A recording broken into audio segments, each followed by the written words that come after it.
ओमज्ञानतिमिरान्धस्य ज्ञानाञ्जनशलाकया चक्षुरुन्मीलितं येन तस्मै श्रीगुरवे नमः। वाञ्छाकल्पतरुभयश्च कृपासिन्धुभ्य एव च पतितानां पावनेभ्यो वैष्णवेभ्यो नमो नमः। जय श्री कृष्ण चैतन्य प्रभो नित्यानंद श्री अद्वैता गदाधारा श्रीवास आदि गौर भक्त वृंदा। हरे कृष्णा कृष्ण कृष्णा हरे हरे, हरे राम राम राम हरे हरे। मूकं करोति वाचालं पंकुं लङ्कायते गिरिं यत्कृपातमहं वन्दे श्रीगुरुं दीनतारिणं परमानन्दमाधवं श्रीचैतन्य ईश्वरं। सर्वशास्त्राब्धिपीयूषा सर्ववेदैकषत्फला सर्वसिद्धान्तरत्नाद्या सर्वलोकैकदृक्प्रदा सर्वभागवतप्राणा श्रीमद्भागवतप्रभो कलिद्वन्द्वोदितादित्या श्रीकृष्णा परिवर्तिता परमानन्दपाताय प्रेमवर्षि अक्षराय ते सर्वसेव्याय श्रीकृष्णाय नमोऽस्तु मे। मत्तेकबन्धो मत्सङ्गिन् मद्गुरु मन्महादना मन्निष्ठारका मद्भाग्या मत् आनन्ता नमोऽस्तु ते। साधु साधुथा दायिन् अतीनो चाताकराः नमुञ्च कदाचिन्मां प्रेम्ण हृत्कन्तयो स्फुरा।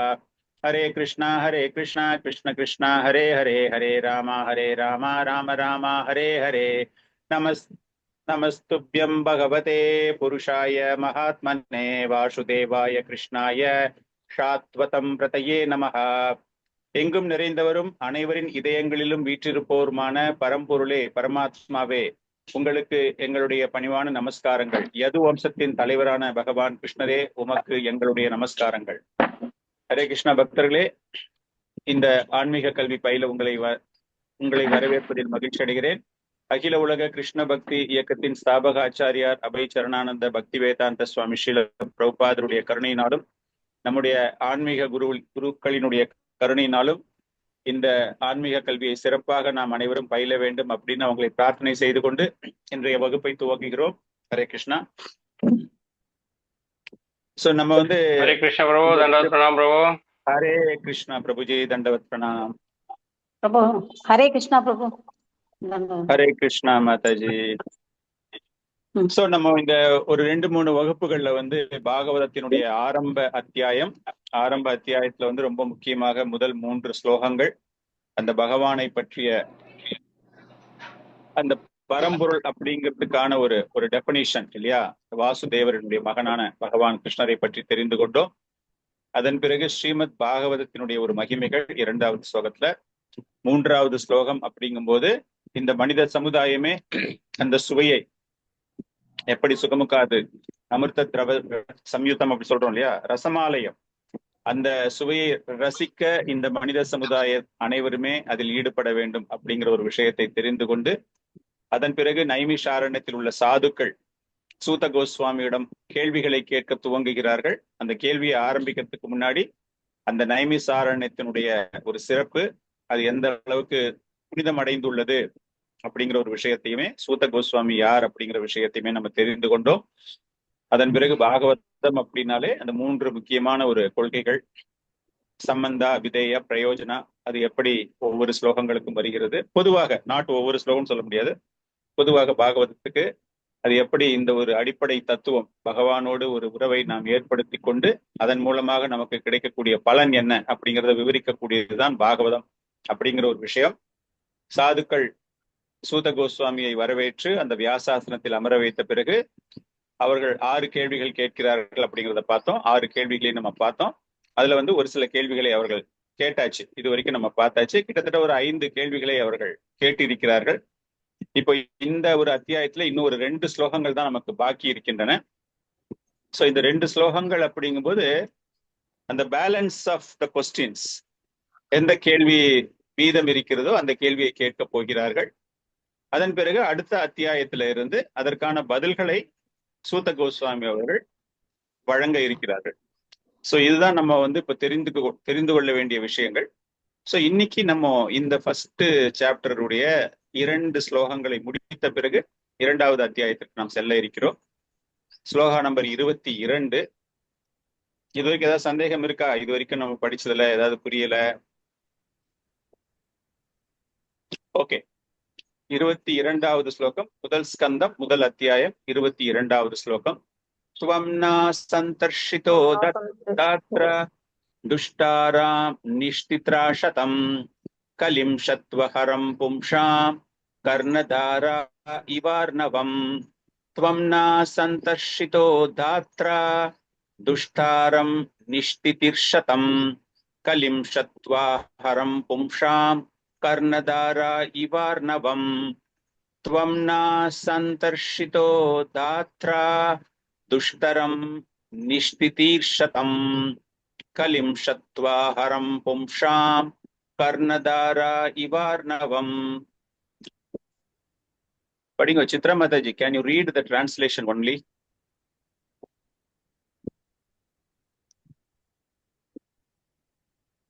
ஹரே கிருஷ்ணா பிரபு. புக்கு நீ சென்னையில இருந்து தென்காசி வந்துட்டேன். ஓ, புக்கு தென்காசியில அனுப்பிவிட இருக்கீங்களா சொன்னேன், இப்போ? இன்னும் வந்து சேரல. Very sorry to say. No bro problem. படிக்கணுமா? படிங்களா ஒரு படிங்களா. மீட்டிங்காக கூப்பிட்டுருந்தா ஓகே. இன்ஜினியரிங். இறை அருளால் தான் மேன்மை தாங்கியவரான தங்களை நாங்கள் சந்தித்திருக்கிறோம். இதனால் ஒரு மனிதனின் எல்லா நற்குணங்களையும் சீரழிப்பதான கலியுகம் எனும் துன்பக்கடலை கடக்க உதவும் கப்பல் தலைவராக தங்களை நாங்கள் ஏற்றுக்கொள்கிறோம். ஹரே கிருஷ்ணா. கப்பல் தலைவனாக ஏற்றுக்கொள்கிறார்கள். சோ இந்த அடுத்த கேள்வியை கேட்கல, இன்னும் ஆறாவது கேள்வியை இன்னும் கேட்கவில்லை. நடுவில் தே ஆர் குளோரிஃபைங். அவங்களுக்கு வந்து என்ன அப்படின்னா, ஒவ்வொரு கேள்வியை கேட்டதுக்கு பிறகு இன்னும் பதிலே சொல்லல. அவர் எதுவுமே எந்த கேள்விக்குமே பதில் சொல்லவில்லை. இருந்தாலும் ஒரு வைஷ்ணவர்கள் எப்படி புகழ்ந்து கொண்டிருப்பார்கள், அந்த வைஷ்ணவரிடம் இவர்கள் அமர்ந்து கொண்டு அந்த கேள்வியை கேட்பதனுடைய பலன் என்ன அப்படிங்கிறதுலாம் நம்ம நேச்சுரலா பேசும்போதே, நம்ம ஏதாச்சும் ஒரு லெக்சர் ஒன்று கேட்கிறோம், இல்ல ஒரு குரூப் ஆஃப் சாது சங்கத்துல பக்தர்கள் எல்லாம் உட்காந்து பேசிட்டே இருக்கும்போது நடுவுல நம்ம ஒரு மாதிரி ஒரு உணர்ச்சி வசப்பட்டுருவோம். ஆஹா, எவ்வளவு நல்லா இருக்கு, எவ்வளவு பலனுள்ளதாக இருக்கிறது இவருடைய சங்கமம் அப்படின்னு நம்ம பேசுவோம் இல்லையா. அந்த மாதிரி பார்க்கும்போது ஒரு இயல்பான ஒரு கான்வர்சேஷன் இந்த இடத்துல சூத்த கோஸ்வாமிக்கும், அதாவது சவுனக ரிஷிக்கும் சூத்த கோஸ்வாமிக்கும். சோ அந்த அடுத்த கேள்வி கேட்கறதுக்கு முன்னாடி அவங்க இந்த கலியுகத்தினுடைய தாக்கம், இந்த கலியுகத்துல இருந்து எப்படி நாங்கள் வெளியேறுவது, கலியுகம் அப்படிங்கும்போது இது ரொம்ப அற்புதமான ஒரு பொருள் இந்த ஸ்லோகத்துல நம்ம தெரிந்து கொள்ள வேண்டும். என்ன அப்படின்னா, இந்த கலியுகம் என்பது அனைவரையும் பாகுபாடற்ற விதத்தில் அனைவரையும் அழிக்க தயாராக இருக்கிறது. நல்ல தைரியமானவனாக இருந்தாலும் சரி, நல்ல ஞானம் இருப்பவனாக இருந்தாலும் சரி, யாரா இருந்தாலும், சுனாமி ஒண்ணு அடிக்குது அப்படிங்கும்போது அந்த சுனாமி யாரையும் விட்டு வைக்காது, அடி எல்லாரையும் காலி அந்த சுனாமில. அந்த மாதிரி இந்த கலியுகம் அப்படிங்கிறது அவர் இந்த இடத்துல சொல்றாரு, அவ்வளவு நாங்கள் பாகுபாடற்ற நிலையில் இருக்கக்கூடிய பரமஹம்ச நிலையில் இருப்பவர்கள். பாகுபாடற்ற நிலை அப்படின்னா என்னது? எல்லாரையுமே பகவானுக்கு இணையாக பார்க்கக்கூடிய நிலையில் இருக்கிறார்கள் அந்த சாதுக்கள். அவங்க சாதாரணமான ஆட்கள் கிடையாது. அதே போல ரொம்ப தைரியம் மிக்கவர்கள். தைரியம் அப்படின்னா அந்த கலியுக அந்த பௌதீக உலகத்தினுடைய தாக்கம் எதற்குமே அவர்கள் அடிமையாகாமல், அடிபணியாமல், அந்த பக்தி தான் செய்யணும், பகவானை பண்ணணும் அப்படிங்கிற ஒரு நம்பிக்கையோடு இருப்பவர்கள், அருமையான ஞானம் இருப்பவர்கள். அவங்களை எல்லாமே கூட இந்த கலியுகம் என்பது அடித்து செல்லக்கூடிய அளவிற்கு மிகவும் சக்தி வாய்ந்தது கலியுகம். அதனால நீங்க இப்போ எங்களுக்கு வந்து ஒரு போதகராக இந்த இடத்துல இருக்கிறதால, அந்த போதகரா நீங்க இங்க வர்றதுக்கு காரணம் யாரு அப்படின்னா அந்த பகவானினுடைய கருணை தான். அந்த பகவானினுடைய கருணையினால இது எப்படிப்பட்டதாக இருக்கிறது என்றால், இந்த சம்சார கடலில் ஒருவர் பயணம் செய்கிறார். நீங்க வந்து ஒரு இடத்துல நீங்க போறீங்க, ஒரு டிராவல் பண்றீங்க, ரொம்ப டயர்டா இருக்கு, பஸ்ல உட்காந்துட்டு தான் நம்ம போறோம், இத்தனைக்கும் அவ்வளவு டயர்டா இருக்கு. ஆனா அந்த பஸ் ஓட்டுற டிரைவருக்கு எவ்வளவு டயர்டா இருக்கும். சோ அந்த மாதிரி இந்த கலியுகத்துல இந்த சம்சார கடலில் அவங்க வந்து சம்சாரம் அப்படின்னா அவங்க வந்து கல்யாணம் பண்ணிட்டு குழந்தை குட்டிங்க அப்படிலாம் கிடையாது. இந்த இடத்துல அந்த வர்ணாசிரம தர்மத்துல அந்த வர்ணத்துல 4வது நிலையில் இருப்பவர்கள், ஆல்மோஸ்ட் கிட்டத்தட்ட தே ஆர் ஆல் சன்னியாசி.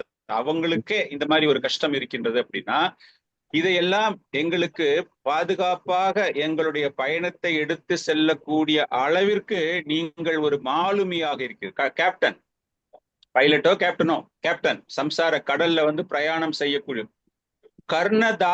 கர்ணதாரகா அப்படின்னா அந்த மாலுமி ஸ்தானத்தில். காரணம் என்ன அப்படின்னா, அந்த பகவான் சர்வ வியாபி, அவர் எல்லா இடங்களிலும் நிறைந்திருக்கிறார். அவரால் அனுப்பப்பட்டவர் நீங்கள்.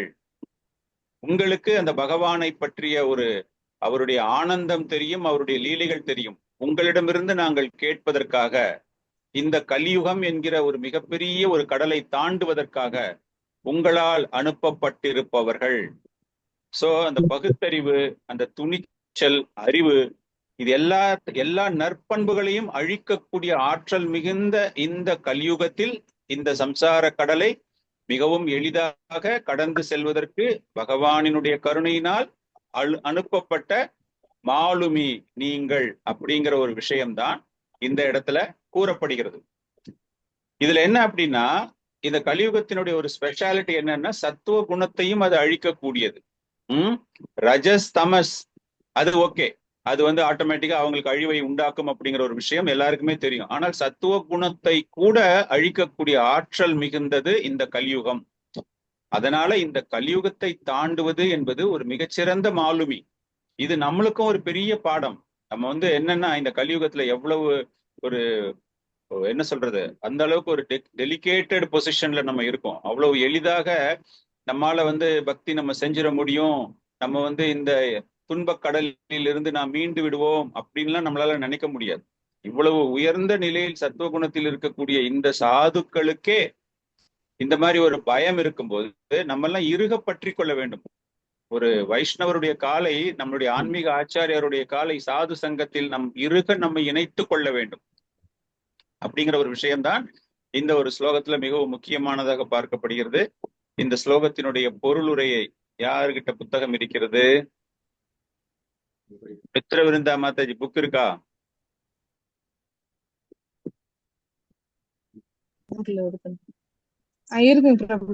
படிங்க மாதாஜி, அந்த பொருளுரை படிங்க. 22 பொருளுரை. கலியுகம் மனிதனுக்கு பெரும் அபாயத்தை விளைவிப்பதாகும்.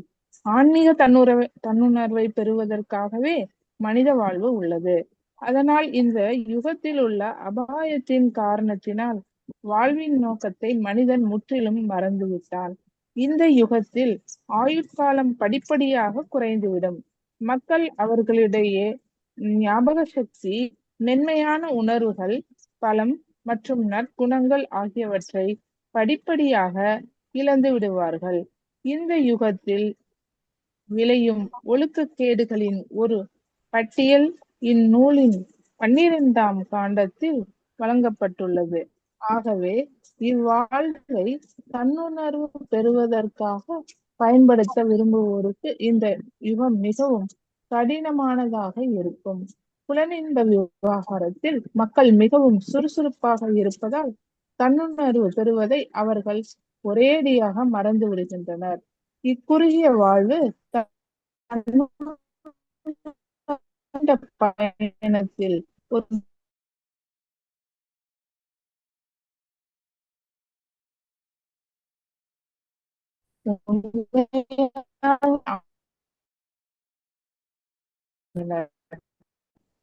கல்வி முறை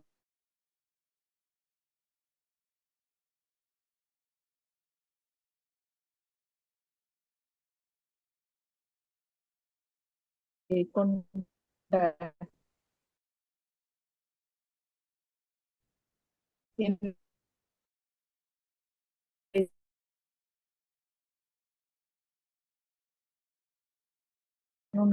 தேவையின்பத்தை இந்த மேலும் கலியுகம் என்னும் ஆபத்தான சமுத்திரத்தை கடக்க வேண்டும் என்ற விருப்பம் சிறிதேனும் அவர்களுக்கு இருந்தால் நைமிஷாரண்ய முனிவர்களின் அடிச்சுவடை பின்பற்றி சூத கோஸ்வாமியையே அல்லது அவரது உண்மையான பிரதிநிதியையோ கப்பலின் தலைவராக அவர்கள் ஏற்றுக்கொள்ள வேண்டும். இந்த கப்பல் பகவத்கீதை அல்லது ஸ்ரீமத் பாகவதத்தின் உருவிலுள்ள பகவான் ஸ்ரீ கிருஷ்ணரின் செய்தியாகும். ஹரே கிருஷ்ணா. ஹரே கிருஷ்ணா. சோ பொருளுரையில பிரபுபாதர் ரொம்ப ஒரு முக்கியத்துவம், எப்படி இந்த கலியுகம், இந்த காலத்து கல்வி அறிவு என்பது ஒரு இந்திரிய சுகத்தை மையமாக வைத்துக் கொண்டிருக்கின்றது அப்படிங்கிறது ரொம்ப அழகாக தெரிவித்திருக்கிறார். கற்றறிந்தவர்கள் கூட, இந்த இடத்துல கற்றறிந்தவர்கள் அப்படின்னா நம்ம பௌதீக கல்வி கற்றவர்கள் கிடையாது, ஆன்மீக கல்வி கற்றவர்கள் கூட நம்ம பார்த்தோம் அப்படின்னா எவ்வளவு பேர் அவங்களுடைய குழந்தைகளை முழுமையாக ஆன்மீக கல்வியில பயில வைக்க வேண்டும் அப்படிங்கிற ஒரு ஆசை, குருகுல கல்வி அப்படிங்கிற விஷயம் இருந்தாலும் கூட அவங்களுக்கு அந்த முழு நம்பிக்கை கிடையாது. இந்த சமுதாயத்துல என்னுடைய பையனோ மகளோ விஷயங்கள் தெரிந்து கொள்ள வேண்டும் அப்படின்னு பௌதிக கல்விக்கு அனுப்புகிறார்கள். அது தவறு கிடையாது. அதுல இருந்து கொண்டு பக்தியில் அந்த நாட்டத்தை அவர்களுக்கு ஏற்படுத்த வேண்டும். அதுதான் ரொம்ப முக்கியமான ஒரு கடமை. பிரபுபாதர் என்ன அழகா எழுதுறாரு பாருங்க. இறைச்சி கசாப்பு கடைக்கு அனுப்புவதற்கு சமமாக அந்த பௌதிக கல்விகளை அவர் இங்கு கூறுகிறார். அதனால இந்த ஒரு கலியினுடைய தாக்கத்திலிருந்து ஒருவர் வெளியேற வேண்டும் என்றால், எப்படி சூத்த கோஸ்வாமி நைமிஷாரணி சாதுக்கள் அந்த நைமிஷாரணி சாதுக்கள் சூத்த கோஸ்வாமியிடம் சரணடைந்திருக்கிறார்களோ, அங்கீகரிக்கப்பட்ட ஒரு பிரதிநிதியாக ஏற்றுக்கொண்டிருக்கிறார்களோ, அது போல நமக்கும் அந்த கடமை இருக்கிறது. நமக்கு இப்போ இந்த கிளாஸ கேட்கிறவங்க ஒரு சிலருக்கு பள்ளிக்கு செல்லக்கூடிய வயதில் குழந்தைகள் இருக்கலாம், இல்லையா ஒரு சில பேருக்கு வயதாகி பேரனோ பேத்தியோ ஸ்கூலுக்கு போற ஸ்டேஜில் இருக்கலாம். ஸோ நம்ம இதுல இருந்து என்ன தெரிந்து கொள்ள வேண்டும் அப்படின்னா, எந்த அளவுக்கு ஆன்மீக கல்வியை அவர்களுக்கு போதிப்பதற்கு இந்த இயக்கத்தோடு ஒரு தொடர்பை அவர்களுக்கு ஏற்படுத்தி தர வேண்டும் அப்படிங்கிறது தான் ரொம்ப ரொம்ப முக்கியம். எவ்வளோ பேர் நம்ம பார்க்குறோம், இனிஷியேட்டட் ஃபாதர் மதர் பசங்கள்லாம் பார்த்தீங்கன்னா கிருஷ்ணான்னா யாருன்னு கேட்கக்கூடிய அளவுக்கு அந்த பெற்றோர்கள் அந்த குழந்தைகளை அந்த மாதிரி வளர்த்துருக்காங்க. ஐயோ பிரபு அவன் கேட்கவே மாட்டான் பிரபு, அவனுக்கு அந்த மாதிரி பிரபு, அவனுக்கு இஸ்கானுக்கு வர்றதுனாலே பிடிக்காது பிரபு, அவன் வரவே மாட்டான் பிரபு, நாங்க அவனை டிஸ்டர்பே பண்ண மாட்டோம் பிரபு அப்படின்னு ரொம்ப பெருமையா பேசுவாங்க. ஸோ நம்மலாம் இந்த மாதிரி பேசும்போது நம்ம போய் எங்க போய் வெளியே போய் ப்ரீச்சிங் பண்ண போறோம்? நம்மளால நம்ம வீட்டுல இருக்கிற குழந்தைங்களையே மாத்த முடியலன்னா நம்ம போய் வெளியே போய் யாருக்கு ப்ரீச்சிங் பண்ண போறோம்? அப்ப நம்மளை நாமே ஏமாத்தி கொள்கிறோம் இல்லையா? சோ அதனாலதான் பிரபுபாதர் ரொம்ப இதுவா எழுதுறாரு, அந்த ஒரு வழியில் வருவதற்கு நாம் முயற்சி செய்ய வேண்டும். காரணம் என்ன அப்படின்னா, இந்த கலியினுடைய தாக்கம் நம்ம பார்த்தோம். அந்த அளவுக்கு பிரபலமான சாதுக்களே பயப்படுகிறார்கள். சத்துவ குணம் சுத்த சத்துவத்தில் இருக்கக்கூடிய சாதுக்கள் அவர்களுக்கே இந்த மாதிரி ஒரு நடுக்கம், இந்த கலியினுடைய தாக்கம் நாங்க உங்ககிட்ட இருந்து கேட்கறது ஒரு மிகப்பெரிய வரப்பிரசாதமாக பார்க்கப்படுகிறது அப்படின்னு பேசிட்டு, இப்போ அவங்க கேட்க போற கடைசி கேள்வி, பிரதானமான 6 கேள்விகள்ல கடைசி கேள்வி. இதுக்கப்புறமா 4 கேள்விகள் நம்ம பார்த்தோம் அன்னைக்கு, அது அப்பப்போ வரும், அது அந்த நேரத்துல பாத்துக்கலாம். பட் முக்கியமாக அவங்க கேட்ட 6 கேள்விகள் ஃபர்ஸ்ட் சாப்டர்ல கம்ப்ளீட்டா அவங்க கேட்டு முடிச்சிடுறாங்க. ப்ரூஹி யோகேஸ்வர கிருஷ்ணே பிரம்மண்யே தர்ம வர்மணி ஸ்வாம் காஷ்தாம் அதுனோபதே தர்மகம் சரணம் கதஹ. தாரக் ராதா மாதாஜி ஸ்லோகம் பிளஸ் டிரான்ஸ்லேஷன் படிங்க பார்க்கலாம். कृष्णे ब्रह्मण्ये धर्मवर्मणि स्वां काष्ठाम् आतुनोपेते धर्मकं चरणं गतः. மொழிபெயர்ப்பு. எல்லா யோக சக்திகளுக்கும் எஜமானரும் பரம சத்தியமுமான பகவான் ஸ்ரீ கிருஷ்ணர் தமது சொந்த வசிப்பிடத்திற்கு திரும்பி சென்று விட்டதால் சமய கொள்கைகள் இப்போது யாரிடம் சென்று அடைக்கலம் புகுந்துள்ளன என்பதை தயவு கூர்ந்து எங்களுக்கு கூறுவீராக. சமய கோட்பாடுகள், பகவான் தன்னுடைய லீலைகளை முடித்து கொண்டு பரம்பொருள் தன்னுடைய லீலைகளை அனைத்து யோகங்களுக்கும் அதிபதியான அந்த பகவான் தன்னுடைய நித்திய தாமத்திற்கு திரும்பி சென்று விட்டார். அப்படி இருக்கும்போது இந்த சமய கோட்பாடுகள் யாரிடம் சென்று சரண் அடைந்தன? ரொம்ப முக்கியமான கேள்வி. சோ பகவான் இருக்கும்போது, பகவான் அப்படின்னா என்னது? பகவான் அப்படின்னாலே தர்மம் இல்லையா? அந்த தர்மமே போனதுக்கு பிறகு அந்த தர்மம் யாரிடம் சென்று தஞ்சம் புகுந்தது? சோ தர்ம வர்த்தமானின்னா தர்மத்தை பாதுகாப்பவர். அவர் எப்படி இருக்காருன்னா தர்மத்தினுடைய பாதுகாவலர்.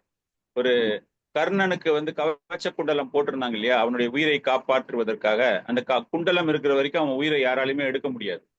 அந்த மாதிரி இந்த தர்மம் நமக்கு ஒரு கவச்ச குண்டலமாக பகவானால் அருளப்பட்டது. பகவானே அங்க இருந்ததால அந்த மாதிரி இருக்கும் பொழுது யாருக்கும் எந்த விதமான ஆபத்தும் கிடையாது. அவர் எப்படிப்பட்டவர்? யோகேஸ்வர கிருஷ்ணா அப்படின்னா எல்லா விதமான யோக பயிற்சிகளுக்கும், யோக பயிற்சினா இங்க எக்ஸசைஸ் கிடையாது, எல்லா யோக முறைகளுக்கும் அதிபதி. எந்த யோகம் நீங்க பண்ணினாலும் யாரை சென்று அடைய வேண்டும் அப்படிங்கிறதுக்காக நம்ம பண்றோம். யோக ஈஸ்வரர் இல்லையா? அந்த பகவான் கிருஷ்ணரை அடைவதற்காக பல்வேறு வகையான யோகங்களில் நாம் பகவானை அடைய முயற்சி செய்கிறோம்.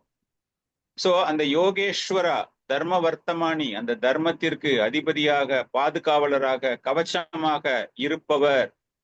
பிரம்மண்யே அப்படின்னா அந்த தர்மம் அப்படின்னாலே அந்த தர்மம் செய்வதற்காக, அந்த தர்மத்தை புரிந்து கொண்டு அதன்படி நம்ம நடக்கணும் அப்படிங்கிறதுக்காகத்தான் அவர் அவ்வளவும் கொடுத்திருக்கார்.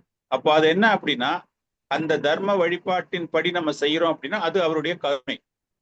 ஒரு தர்மத்தின்படி நம்ம வழி நடக்கிறோம் அப்படின்னா அது நிச்சயமாக ஒருவனுக்கு கருணை இருந்தால்தான் அதை ஏற்றுக்கொள்ள முடியும் இல்லையா? தர்மத்து மேல நம்பிக்கையே இல்லாதவர்கள் அரக்க குணம் படைத்தவர்களாகத்தான் இருப்பார்கள். அவங்க கிட்ட கருணையே இருக்காது. ஸ்வம் கஷ்டம் அப்படின்னா இது பை டிஃபால்ட் ஒரு மரியாதையாக நீங்க யாரை பார்த்தாலும், எப்படிப்பட்ட மனிதர்களை பார்த்தாலும் அவங்க கிட்ட உங்க கருணையை நீங்க காட்டுறீங்க, அந்த ஒரு தர்ம பாதையில் நீங்க அவங்க கிட்ட நடக்கிறீங்க அப்படின்னா இது உங்களுடைய ஸ்திதினா by default you behave like that. உங்களுக்கு யாரும் சொல்லித்தரவே வேண்டாம். யாரை பார்த்தாலும் நீங்க ஒரு மரியாதையாக அவங்களுக்கு ஒரு ஒரு நல்ல மனப்பான்மையோடு அவர்களை அணுகுவது, பேசுவது, செய்வது, இதெல்லாம் தான் தர்மம். சோ இதெல்லாமே எப்படி இருந்தது அப்படின்னா அந்த பகவான் இருக்கும்போது இருந்தது. இப்போ அது நம்முடைய கண்களுக்கு தெரிவது கிடையாது. காரணம் என்ன அப்படின்னா 125 வருடங்கள் பகவான் இருந்திருக்காரு. அவரு இருந்ததால, அந்த அவதாரம் பண்ணினதால அதை நிறைய பேரு அதை நடைமுறைப்படுத்துகிறார்கள். ஓகே, ஒரு சில பேர் இருந்தாங்க, அரக்கர்கள்லாம் இருந்தாங்க, அவருக்கு அகைன்ஸ்டா இருந்தாங்க, அது வேற. பட் மெஜாரிட்டி ஆஃப் தம், நிறைய சதவிகிதம் மக்கள் அந்த பகவானுக்காக அப்படிங்கிற ஒரு விஷயத்தில் அந்த தர்மத்தை நாம் நடைமுறைப்படுத்த வேண்டும் அப்படிங்கிற ஒரு விஷயம் இருக்கும் பொழுது அதை தந்தது யார் என்றால் அந்த பகவான் கொடுக்கின்றார். தர்மம் து சாக்ஷாத் பகவத் பிரணிதம். இது நீங்க படிச்சிருப்பீங்க இல்லையா? யமதூதுவர்கள் அஜாமிலனை எடுத்து செல்ல வரும் பொழுது விஷ்ணு தூதுவர்கள் அந்த இடத்துல வந்துட்டதால என்ன ஆயிடுச்சு? விஷ்ணு தூதுவர்கள் அவரை எடுத்து செல்ற மாதிரி ஆகிவிட்டது. சோ யமதூதுவர்களுக்கு அவ்வளவு மன வருத்தம். இவன் இவ்வளவு பெரிய ஃப்ராடு, இவ்வளவு பண்ணியிருக்கான், இவன் எப்படி விஷ்ணு தூதுவர்களுக்கு போனாங்க அப்படின்னு அந்த அந்த ஒரு பர்டிகுலர் கேண்டோ சாப்டர் நீங்க படிச்சீங்க அப்படின்னா யமராஜர் யமதூதுவர்களுக்கு போதனை தருகிறார். அவ்வளவு பெரிய போதனை ஒண்ணு தரும் பொழுது அப்ப அவர் சொல்றாரு தர்மம் து சாக்ஷாத் பகவத் பிரணிதம். அதுக்கு முன்னாடி இந்த தேவர், அதாவது இந்த யமதூதுவர்கள் என்ன சொல்றாங்கன்னா வேத பிரணிதோ தர்மகா, வேதங்களில் கூறப்பட்டுள்ளதுதான் தர்மம். சோ நாங்க வேதங்களில் கூறப்பட்டுள்ளதுபடி இந்த அஜாமிலன் செய்த தவறுக்கு தண்டனை, அவன் யமலோகத்திற்கு வர வேண்டும் அப்படிங்கிறதுக்காக அவனை நாங்கள் அழைத்து வருவதற்கு சென்றிருந்தோம். ஆனால் விஷ்ணு தூதுவர்கள் அவனை அழைத்து சென்று விட்டார்கள். நாங்க எந்த தப்பும் பண்ணல. எங்க கிட்ட கொடுத்த ரூல்ஸ் அண்ட் ரெகுலேஷன்ஸ் புக்ல பர்ஃபெக்டா இருக்கு. நாங்க எந்த ரூலையும் வயலேட் பண்ணல. ஆனால் அவனுக்கு எங்களால தண்டனை கொடுக்க முடியாமல் போய்விட்டதே. அப்படிங்கும் போதுதான் யமராஜர் அவங்களுக்கு அந்த போதனையில சொல்கிறார் தர்மம் து சாக்ஷாத் பகவத் பிரணிதம் அப்படின்னு சொல்லிட்டு அவர் என்ன சொல்றாருன்னா இந்த பகவானினுடைய தர்மத்தை அவ்வளவு எளிதாக சாதுக்களாலோ தேவர்களாலோ யாராலும் புரிந்து கொள்ள முடியாது. எங்களை போன்ற மகா ஜனங்களினால், அப்பதான் அவர் சொல்றாரு நான் 12 மகா ஜனங்கள்ல நானும் ஒருத்தண்டா அப்படின்னு சொல்லிட்டு, எங்களால் மட்டும்தான் புரிந்து கொள்ள முடியும். சோ அந்த தர்மம் து சாக்ஷாத் பகவத், அந்த தர்மம் இப்ப போயிடுச்சு இல்லையா? அந்த தர்மம் போன பிறகு இந்த விஷயங்கள் நிஸ்திரை குண்ய அப்படி மீன்ஸ் வாட்? இந்த குணங்கள், இந்த முக்குணங்கள், இந்த சமய கோட்பாடுகள் எல்லாமே அந்த குணத்தின் அடிப்படையில் இல்லையா? நீங்க சத்துவ குணத்துல பண்ணக்கூடிய ஒரு சமய வழிபாடு தர்மம் அப்படிங்கிறது மிக உயர்ந்த நிலையில் இருக்கிறது.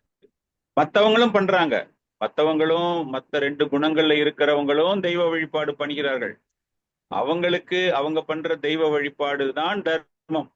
நான் கரெக்டா இந்த தர்மத்து பிரகாரம் தான் பண்றேன். கிராமங்கள்ல எல்லாம் போய் பாத்தீங்கன்னா உங்களுக்கு தெரியும், கிராமங்கள்ல இந்த கல்லை வச்சு வழிபடுவார்கள், எதையாச்சும் மரத்தை வச்சு வழிபடுவார்கள், பல்வேறு வகையான வழிபாட்டு முறைகள் அவங்களுடைய தர்மம். Okay, at least for some time they are maintaining purity. அந்த கொஞ்ச நேரத்துல அவங்க கொஞ்சம் ஒரு மாதிரி. ஆனால் இந்த 3 குணங்களையுமே பராமரிப்பதுன்னு சொல்றதை விட அந்த கட்டுப்பாட்டிற்குள் வைத்திருப்பது யார் என்றால் அந்த உண்மையான தர்மம். சோ அப்படிப்பட்ட நிலையில் அந்த திவ்யமான அந்த தர்மம் இப்பொழுது எங்கு சென்று அடைக்கலம் புகுந்தது அப்படிங்கிற ஒரு கேள்விதான் என்ன போகுது ஒரு கேள்விதான் ஓவராலா பாத்தீங்க அப்படின்னா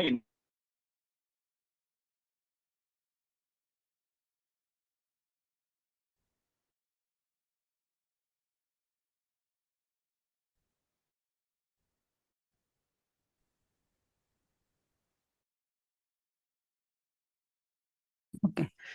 ஸோ முதல் ஸ்லோகத்துல கேட்டாங்க. ஸோ 11வது ஸ்லோகத்துல எல்லா சாஸ்திரங்களின் சாரம் என்ன அப்படின்னுட்டு. ஸோ 12வது ஸ்லோகத்துல வந்து எல்லா காரணங்களுக்காக பகவான் எந்த காரணத்திற்காக பகவான் தேவகியின் கர்ப்பத்தில் வசுதேவரின் மைந்தராக தோன்றினார் அப்படின்னுட்டு. அடுத்தது வந்து 17வது ஸ்லோகத்துல அவரது புருஷ அவதாரங்களின், அதாவது அவர் செய்த செயல்கள் அனைத்தையும் கூறுக அப்படின்னுட்டு. 18வது ஸ்லோகத்துல அவரது பல அவதாரங்களின் அவர் ஆற்றிய லீலைகள் அதை வந்து விவரிக்கணும் அப்படின்னு கேட்டிருந்தாங்க.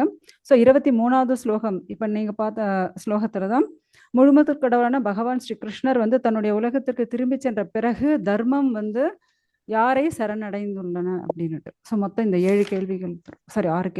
Very good, very good. So இந்த கேள்விகள் 6 கேள்விகள், அதுதான் இந்த ஒரு அத்தியாயத்தில் கேட்கப்பட்ட கேள்விகள். சோ இந்த ஒரு புரிதலோடு நம்ம அடுத்த சாப்டருக்கு போக போறோம். அதுக்கு முன்னாடி ஏதாச்சும் டவுட் இருக்கா? இந்த ஃபர்ஸ்ட் சாப்டர்ல ஏதாச்சும் டவுட்ஸ் இருக்கா உங்களுக்கு? Any other doubts? we are moving into the next chapter now. Hare Krishna Prabhu, இந்த 6 கேள்விகள் தவிர பரீட்சித் மகாராஜா வந்து கிட்ட சாரி இந்த நைமிசாரண்ய முனிவர்கள் வந்து பரீட்சித் மகாராஜாவை பத்தி கேட்பாங்க, புகழ்ந்து சொல்றாங்க இல்லையா? அதனுடைய எசன்ஸ் ஏதாவது நம்ம தெரிஞ்சுக்கலாமா பிரபு? அதாவது வரும் பிரபு. அது இந்த கேள்வி, இந்த 4 கேள்விக்கு அவங்க பதில் சொல்லும் போது பகவான் சென்ற பொழுது, அதாவது பகவான் இந்த கடைசி கேள்வி கேட்டாங்க இல்லையா, அந்த கடைசி கேள்வி கேட்கும் போது பகவான் எந்த ரூபத்தில் இங்க இருக்கார் அப்படின்னு சொல்லும் போது அந்த பாகவதத்தை பத்தி பேசுவாரு.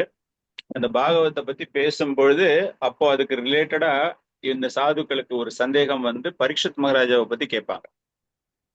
இந்த பாகவதம் எங்கு, எப்போது, எதற்காக, யாருடைய உந்துதலில் போதிக்கப்பட்டது, அதாவது தொகுக்கப்பட்டது அப்படிங்கிற ஒரு கேள்வி ஒண்ணு, சப் கொஸ்டின் ஒண்ணு கேட்பாங்க. கேட்கும்போது அது ரிலேட்டடா பரீட்சத்தை பத்தி அவங்க கேட்பாங்க. இந்த பரீட்சத்துடைய பிறப்பு எப்படிப்பட்டது, இந்த பரீட்சத்துக்கு மரணம் ஏற்பட்டது எப்படி அப்படிங்கிறதும் அப்போ அந்த கேள்வி கேட்பாங்க. ஸோ அந்த நெக்ஸ்ட் 4 கொஸ்டின்ஸ்ல அது ஒரு கொஸ்டின். அது வந்து பிரைமரி கொஸ்டின் கிடையாது. அந்த பிரைமரியா பாகவதத்தை பத்தி கேட்கும்போது அதுக்குள்ள ஒரு சப் கொஸ்டின் கேட்பாங்க அவங்க. ஸோ அதுக்கு வந்து விவரிக்கும் போதுதான் அது ஆல்மோஸ்ட் பாத்தீங்க அப்படின்னா 18வது சாப்டர் 10வது சாப்டர்ல அதுக்கான ஆன்சர் அப்ப வரும். ஸோ நம்ம அப்ப அதை பத்தி நம்ம நிறைய புரிஞ்சுக்கலாம். ஓகே பிரபு, அதுதான் கேக்குறீங்களே நீங்க? அந்த கேள்வி தானே, இல்ல வேற ஏதாவது கேக்குறீங்களா? இல்ல அது ஓகே. பட் என்னுடைய கொஸ்டின் என்னன்னா, இப்போ 6 கேள்வி மட்டும் முக்கியமா ஃபர்ஸ்ட் சாப்டர்ல நம்ம கவர் பண்ணியிருக்கோம். ஆமா. அது இல்லாம சூத கோஸ்வாமி குளோரிஃபை பண்றாங்க இல்லைங்களா அந்த நைமிஷாரண்ய ரிஷிகள். சோ அதனுடைய எசன்ஸ் நான் கேக்குறேன். யார பத்தி? சூத கோஸ்வாமியை பத்தி. நீங்க அந்த கிளாஸ் வரலையா? இல்ல வந்திருந்தேன். நம்ம இப்போ ஒரு கன்க்ளூஷனுக்காக ஜஸ்ட். ஓகே. அதாவது இந்த ஒரு ஃபர்ஸ்ட் சாப்டர்ல நீங்க பாத்தீங்க அப்படின்னா முக்கியமா நம்ம தெரிந்து கொள்ள வேண்டிய விஷயங்கள் என்னென்ன அப்படின்னா, முதல் 3 ஸ்லோகங்கள்ல அந்த பாகவத பெருமை, அந்த பாகவதத்தினுடைய பெருமைக்கு காரணமானவர் யார் அப்படின்னா அந்த பகவான். அவர்தான் பரம்பொருள். அது சாக்ஷாத் கிருஷ்ணன், பகவான் கிருஷ்ணன். வேற யார பத்தியுமே அங்க பேசல. எண்ணற்ற அவதாரங்கள் எடுத்திருக்காரு பகவான், அவருக்கு எண்ணற்ற பெயர்கள் இருக்கின்றன. ஆனால் வாசுதேவ கிருஷ்ணா இல்லையா, ஓம் நமோ பகவதே வாசுதேவாய. சோ அந்த வாசுதேவனான கிருஷ்ணனுக்கு எங்களுடைய பணிவான, அவர்தான் பகவான். பாகவதேன அவர்தான் பகவான் அப்படிங்கிற விதத்துல ஆரம்பிச்ச ஸ்லோகம். அவரை பற்றி முழுமையாக நாம் தெரிந்து கொள்வது என்ன அப்படின்னு பாத்தீங்கன்னா அந்த பாகவத பெருமைகள், அவரை பத்தி நம்ம பார்க்கிறோம் அப்படிங்கிற ஒரு விஷயம் அங்கு கூறப்படுகிறது.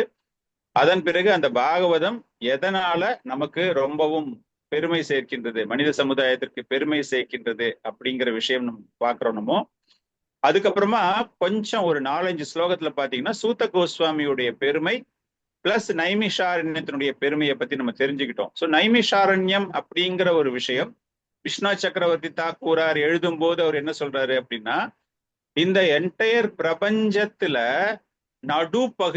நடுப்பகுதி அப்படின்னா ஒரு சூரியனினுடைய பெரிய கோள்கள், அந்த கோள்கள் வந்து எப்படிப்பட்டதாக இருக்கிறது, அந்த கோள்கள் ஒரு ரவுண்டு பால் மாதிரி இருக்குல்ல, அந்த பாலை நீங்க தூக்கி போட்டீங்க அப்படின்னா அது வந்து சென்ட்ரா எங்க வந்து விழுந்திருக்கோ அதுதான் நைமிஷாரண்யம். நிமிஷ ஆரண்ய அப்படிங்கிறதுக்கு இன்னொரு அர்த்தமும் பார்த்தோம். ஒரு நிமிஷத்துல ஒரு அரக்கனை பகவான், அந்த ஆரண்யம் அப்படின்னா அந்த காடு, அந்த காட்டில் அந்த அரக்கனை அழித்ததினால் அதனுடைய பெயர் நைமிஷாரண்யா அப்படின்னு வந்தது அப்படின்னு சொன்னோமோ, இது அந்த இடத்தினுடைய ஒரு புகழ். நிமிஷா அப்படின்னா ஒரு ஒரு ஒரு க்ஷண பொழுது கூட தன்னுடைய கண்களை மூடாமல், விழித்திரைகள் மூடாமல் விஷ்ணு அவர்கள் பார்த்து கொண்டிருக்கிறார். அனைவருக்கும் தன்னுடைய என்ன சொல்றது, ஆமா, நைமிஷாரண்யா, நைமி தான் அந்த கண்கள், கண்கள். நிமிஷ ஆரண்யா அப்படின்னு இன்னொரு ஆச்சாரியார்கள் கொடுக்கக்கூடிய விளக்கம், அந்த அரக்கனை ஒரு நொடி பொழுதில் பகவான் அழித்ததினால் நிமிஷ ஆரண்யா அப்படிங்கிற ஒரு பொருள் அங்கு. நைமி அப்படின்னா கண்களை மூடாத விஷ்ணுவினுடைய பெயர், அது மங்களம் உண்டாகக்கூடிய பெயர். கண்களை மூடாமல் பகவான் அனைவருக்கும் தரிசனம் கொடுத்து கொண்டிருக்கிறார். அதுக்கு நம்ம உதாரணமாக நம்ம ஜெகநாத்புரியில பகவான் கண்களை மூடாமல் சயன ஆரத்தி முடிஞ்சதுக்கு பிறகு அவர் தன்னுடைய கண்களை திறந்தபடியாக தேவர்களுக்கு அங்கு தரிசனம் கொடுத்து கொண்டிருக்கிறார் அப்படின்னு. 365 டேஸும் பகவான் தூங்காமல் இருக்கிறார் அப்படின்னு. அப்படிப்பட்ட ஒரு இடம்தான் இந்த நைமிஷாரண்யம் அப்படிங்கிற ஒரு விஷயத்தையும் நாம் தெரிந்து கொண்டோம். சூத கோஸ்வாமி யாரு அப்படின்னு பாத்தீங்கன்னா ரோமஹர்ஷனருடைய மகன். அந்த ரோமஹர்ஷனர் என்ன பண்றாரு, அவர் இந்த மாதிரி சாதுக்கள் உங்களுடைய முக்கியமான கடமை என்ன, எல்லாருக்கும் சென்று பிரபஞ்சங்களுடைய சிருஷ்டி சமுதாயத்தினுடைய நலனுக்காக அவர்கள் இது போன்ற மங்களமான பகவானை பற்றிய பிரவச்சனம் செய்வது வழக்கம். அப்படி ஒரு முறை செய்து கொண்டிருக்கும் போது அங்கு பலராமர் வருகிறார். பலராமர் வியாசாசனத்தில் அமர்ந்து கொண்டிருந்த ரோமஹர்ஷனர் எழுந்து அவருக்கு மரியாதை செலுத்தவில்லை அப்படிங்கிற ஒரு பெரிய கோபத்தோட அவர் என்ன பண்றாரு, அவருடைய தலையை கொய்து விடுகிறார். அப்போ அந்த நேரத்துல அங்க இருந்த சாதுக்கள் எல்லாருமே பலராமர் அங்க வராரு அப்படின்னு எழுந்து நின்று மரியாதை தெரிவிக்கிறார்கள். ஆனால் வியாசாசனத்தில் அமர்ந்து கொண்டிருந்த ரோமஹர்ஷனர் எழுந்துக்கல. அவருக்கு டக்குன்னு இந்த மாதிரி ஒரு மரணம் ஏற்பட்ட உடனே எல்லாரும் என்ன பண்றாங்க, உடனே பலராமர்கிட்ட போய், ஆஹா, இந்த மாதிரி ஒரு உன்னதமான நிலையில் இருக்கக்கூடிய அவருக்கு எல்லா புராணங்கள் எல்லாமே தெரியும். அவருக்கு மகாபாரதத்தை தொகுத்து வழங்கியவர். அந்த ஹிஸ்டாரிக்கலி வியாசதேவருக்கு அவர் அவ்வளவு ஹெல்ப் பண்ணிருக்காரு. வியாசதேவருடைய ஒரு ரைட் ஹேண்ட் மாதிரி வச்சுக்கோங்களேன். எல்லா விஷயமும் தெரியும். பர்சனல் செக்ரட்டரி, கான்பிடென்ஷியல் செக்ரட்டரி மாதிரி அவரு. பல விஷயங்கள் தெரியும் அவருக்கு புராணங்களை பத்தி. அவரு டைரக்டா எதுலையும் போய் இன்வால்வ் ஆகலனாலும் கூட he knows in and out of what Vyasadeva has compiled அப்படிங்கிற விஷயம் தெரியும் அவருக்கு. அந்த அளவுக்கு ஒரு உன்னதமான நிலையில் இருந்தவர். அதனால இந்த சாதுக்கள் எல்லாருமே போய் பலராமரிடம் கேட்கிறார்கள், ஆக இவ்வளவு பெரிய ஒரு மகானை நீங்க இந்த மாதிரி பண்ணிட்டீங்களே, இப்போ இந்த தர்மத்தை பற்றி யார் எடுத்து சொல்வார்கள், இந்த அளவுக்கு நாலேஜ் யாருகிட்ட இருக்கு அப்படிங்கும் போது அப்ப அவர் என்ன பண்றாருன்னா, அந்த சூதா அவருடைய மகன் அவரை உருவாக்குகிறார். உருவாக்கும் போது சாதாரணமா உருவாக்கல. அவர் என்ன பண்றாருன்னா, ரோமஹர்ஷனருக்கு என்னெல்லாம் தெரியுமோ அத்தனையும் இந்த சூத கோஸ்வாமிக்கு தெரியும். என்னால ரோமஹர்ஷனுக்கு மீண்டும் உயிர் தர முடியாது, ஆனால் என்னால் ஒரு உயிரை உருவாக்க முடியும் அப்படின்ட்டு வந்தவர் தான் சூத கோஸ்வாமி. அந்த சூத கோஸ்வாமி எவ்வளவு பணிவானவர் அப்படிங்கிற ஒரு விஷயம், அவருடைய பெருமையை அவர் வெளிக்காட்டி கொண்டதே கிடையாது. அவர் என்ன சொல்றாரு, இந்த சாதுக்களை பார்த்து சொல்லும் போது, எனக்கு கிடைச்ச ஒரு மிகப்பெரிய பாக்கியம் சுகதேவ கோஸ்வாமி பேசும்பொழுது எனக்கும் அந்த அசம்பிளில, அந்த பேரவையில் எனக்கும் ஒரு இடம் கிடைத்தது. அப்படி நான் கேட்டதை தான் நான் உங்ககிட்ட சொல்ல போறேன். But is fully empowered. பகவானால எல்லாமே அவரால் கூறக்கூடிய காரணம் பலராமர் பண்ணியிருக்காரு இல்லையா அவரை. இருந்தாலும் அவருடைய ஒரு தன்னடக்கம் சூத கோஸ்வாமி, நான் கேட்டதை எல்லாமே அப்படியே நான் உங்களுக்கு சொல்றேன் அப்படின்னு அவர் அந்த இடத்துல அமர்ந்திருக்கிறார். இதுதான் அந்த இடம்.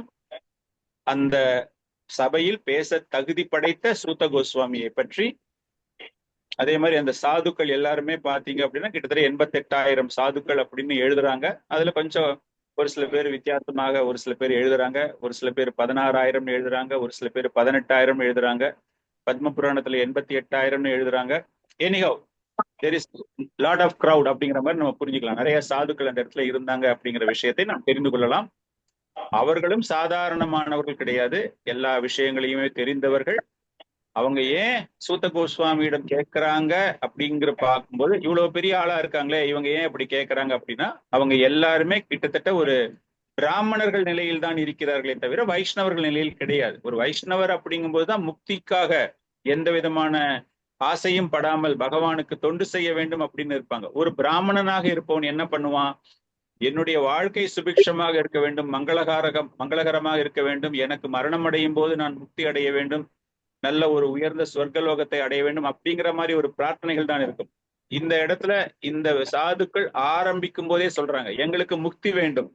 முக்தி வேண்டும்னா பிறவாமல் இருக்க வேண்டும், இந்த cycle of repeated birth and டெத்ல இருந்து நாங்க வெளியேற வேண்டும். அது ஒரு சில வைஷ்ணவர்கள் ஆசைப்படுகிறார்கள். நம்ம 4 சம்பிரதாயம் பார்க்கும்போது, பிகாஸ் சைத்தன்ய மகாபிரபு சேஸ் நதனம் நஜனம் ந சுந்தரிங்கிறதால நம்ம இந்த சம்பிரதாயத்துல வந்தவங்க என்ன பண்றோம், பக்தி தொண்டு தான் எனக்கு எந்த ஜென்மத்தில் எந்த கிரகத்தில் இருந்தாலும் எந்த உடலில் இருந்தாலும் பகவானை மறவாமல் இருக்க வேண்டும் அப்படிங்கிற வழிமுறையில நம்ம ஒரு பிரார்த்தனையை செய்கிறோம். மற்ற சம்பிரதாயத்தெல்லாம் பாத்தீங்க அப்படின்னா அவங்க எல்லாருக்குமே போதிப்பது என்ன என்றால் முக்தி அடைய வேண்டும், பிறப்பு இறப்பு இல்லாமல் இருக்க வேண்டும் அப்படின்னு. சோ இந்த சாதுக்கள் என்ன சொல்றாங்க அப்படின்னா, எங்களுக்கு எல்லாமே கிடைக்கும், ஸ்வர்க்கம் எல்லாமே கிடைக்கும், இருந்தாலும் நாங்க உங்ககிட்ட இப்ப இதை கேட்க வந்ததுக்கான காரணம் என்ன அப்படின்னா, எங்களுக்கு இந்த முக்தி கிடைக்க வேண்டும், இந்த பௌதீக உலகிலிருந்து நாங்கள் விடுபெறு பெற வேண்டும் அப்படின்னு நாங்க கேட்கிறோம் அப்படின்ட்டுதான் இந்த கேள்விகளை அவர்கள் கேட்கிறார்கள். சோ இதுதான் கிட்டத்தட்ட பாத்தீங்கன்னா ஒரு ஃபர்ஸ்ட் சாப்டருடைய ஒரு small essence of first chapter. Okay Prabhu, thank you Prabhu. Hare Krishna. Thank you Hare Prabhu. Hare Krishna Krishna. Prabhu ji first श्लोका जन्माद्यस्य यतो அந்த ஸ்லோகா வந்து சௌனக மகரிஷி தான ஸ்டார்ட் பண்றாரு. இது வந்து குளோரிபிகேஷன் ஆஃப் பாகவதம். வியாசதேவர் சொல்றது. இந்த இடத்துல வந்து சௌனக ரிஷியும் சொல்லல, சூத கோஸ்வாமியுமே சொல்லல. இது வந்து பாகவதத்தினுடைய பெருமை, பகவானினுடைய பெருமை அப்படிங்கிற மாதிரி இது எதற்காக பண்ணப்பட்டது அப்படின்னு வியாசதேவர் ஆரம்பத்துல, அதைத்தான் சூத கோஸ்வாமி, சுகதேவ கோஸ்வாமி எல்லாருமே பாத்தீங்க அப்படின்னா ஃபர்ஸ்ட் 3 ஸ்லோகாஸ் வியாசதேவர் பேசினது நம்ம இங்க எதுக்காக இந்த இடத்துல எடுத்துட்டு வரோம் அப்படின்னா, இந்த பெருமைகள், பகவானுடைய பெருமை, யார் அந்த பகவான், அவரை பற்றி தெரிந்து கொள்ள வேண்டிய விஷயம் என்ன, அப்படி தெரிந்து கொண்டால் யார் பலனடைவார்கள் அப்படிங்கிற 3 கருத்துக்களை கொண்டதுதான் முதல் 3 ஸ்லோகம். சம்பந்தம், பிரயோஜம், அபிதேயம். சம்பந்தம், அபிதேயம், பிரயோஜம். Thank you Prabhu ji. Hare Krishna Prabhu ji. Pranams. Hare Krishna. So now we are moving into the second chapter, தெய்வீகமும் தெய்வீக தொண்டும். ஆங்கிலத்துல வந்து divinity and divine service. So இந்த ஒரு அத்தியாயம் பார்த்தீங்க அப்படின்னா கிட்டத்தட்ட ஒரு 34 ஸ்லோகங்கள் இருக்கின்றன. 34 ஸ்லோகங்களுடைய ஒரு பிரிவுகள் எப்படி அப்படிங்கிறத நான் ஜஸ்ட் உங்களுக்கு காட்டுறேன், நீங்க பார்க்கலாம். நீங்க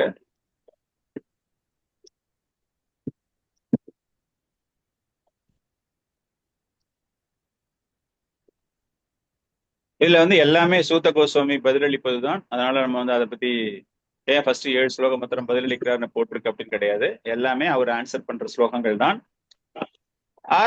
அப்படி ஆரம்பிக்கிறாரு.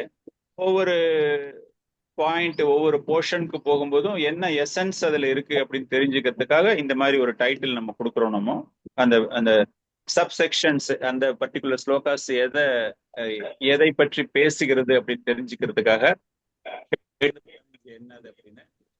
அப்புறமா வந்து 18, 16ல இருந்து 20, 21 அந்த 2 வகையான ஸ்லோகங்கள். அதுல பார்க்கும்போது எப்படி முன்னேற வேண்டும், டிவோஷனல் சர்வீஸ்ல எப்படி ஒருவன் முன்னேற வேண்டும், பகவான் கிருஷ்ணரை வழிபட்டால் மட்டுமே அந்த முன்னேற்றம் அப்படிங்கிறது பலனுள்ள முன்னேற்றமாக இருக்கும் அப்படிங்கிற ஒரு விஷயம். அதன் பிறகு மற்ற ரிமைனிங் கொஸ்டின்ஸ் அவங்க கேட்கிறாங்க. 5வது கேள்வி, 6வது கேள்வியெல்லாம் பின்னாடி தொடரும். நம்ம இப்ப 2வது அத்தியாயத்துல தான் இருக்கோம். பதில்கள், அவர் கூறக்கூடிய பதில்கள் பின்னாடி வரும். இந்த 2வது அத்தியாயத்துல நம்ம பார்க்கக்கூடிய விஷயங்கள் இந்த ஒரு விஷயங்கள் அப்படிதான் நம்ம இதை தெரிஞ்சுக்கிறோம் நம்ம. சோ இதுதான் இந்த சாப்டருடைய பிரேக்கப்.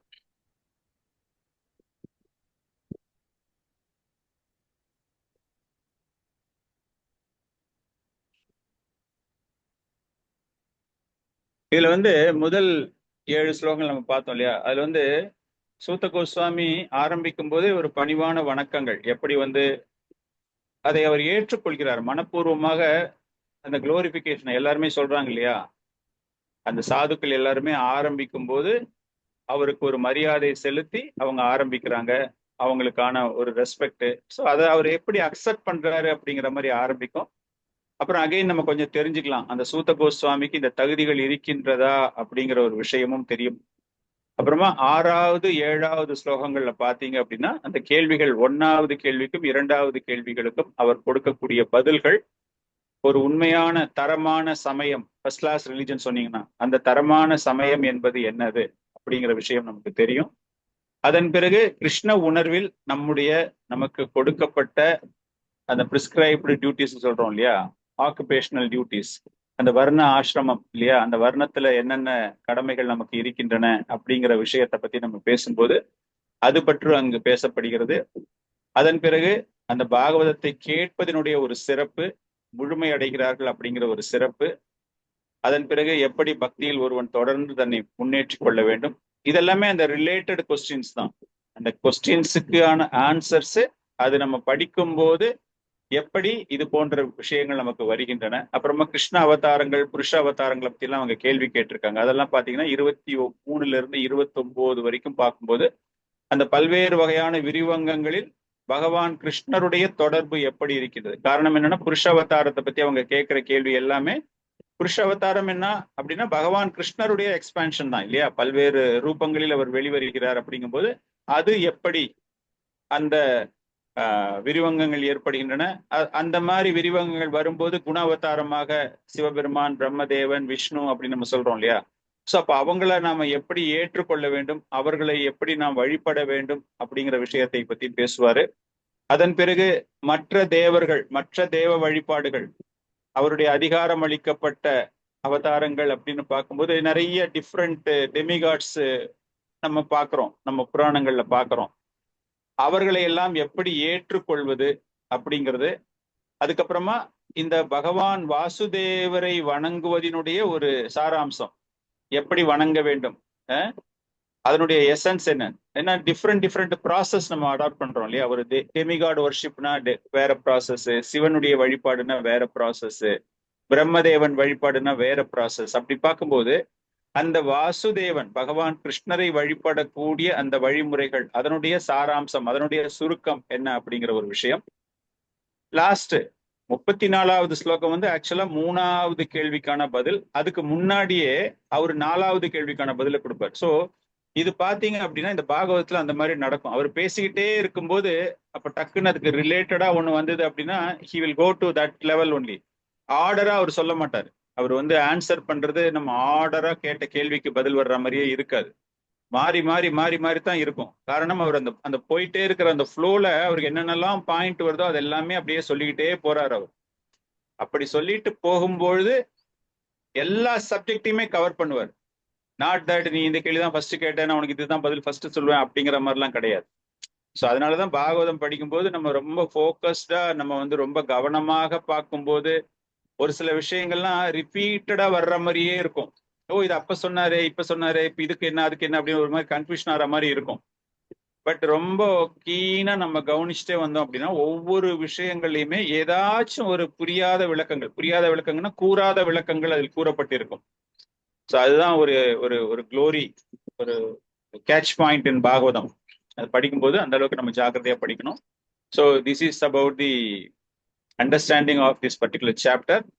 இப்போ இந்த இடத்துல எல்லாத்துக்குமே கேள்விகளுக்கு பதில்கள் துவக்கப்பட போகின்றன. அந்த ஒரு புரிதலோடு இப்ப நம்ம முதல் ஸ்லோகத்திற்கு நாம் போக இருக்கிறோம். 2வது அத்தியாயம், முதல் ஸ்லோகம். व्यासौवाच इति सम्प्रश्ना संकृष्टो विप्राणां रोमहर्षणः प्रतिपूज्य वचस्तेषं प्रवक्तुम् उपचक्रमे. व्यासौवाच इति सम्प्रश्न संकृष्टो विप्राणां रोमहर्षणैः प्रतिपूज्य वचस्तेषां प्रवक्तुम् उपचक्रमे. படிங்க கோகுல மாதாஜி, ஸ்லோகா படிங்கோ, டிரான்ஸ்லேஷன் படிங்கோ, purport also you can read.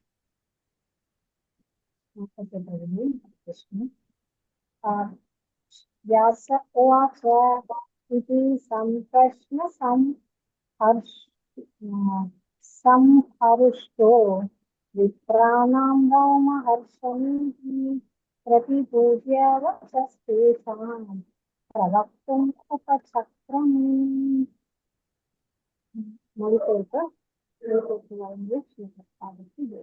ரோமஹர்ஷனரின் புதல்வரான Eswarar அதாவது சூத கோஸ்வாமி பிராமணர்களின் பக்குவமான கேள்விகளினால் முற்றிலும் திருப்தியடைந்து அவர்களுக்கு நன்றி கூறி பதிலளிக்க முற்பட்டார்.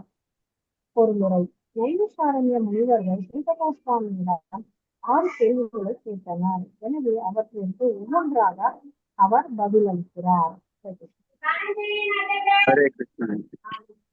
சோ ரோமஹர்ஷனினுடைய மகன் சூத கோஸ்வாமி உக்ரஸ்ரவான்னு பார்த்தோம் இல்லையா? தீவிரமாக, உக்ரம், சிரவணம், அப்படியே ரொம்ப தீவிரமாக கேட்பவர்.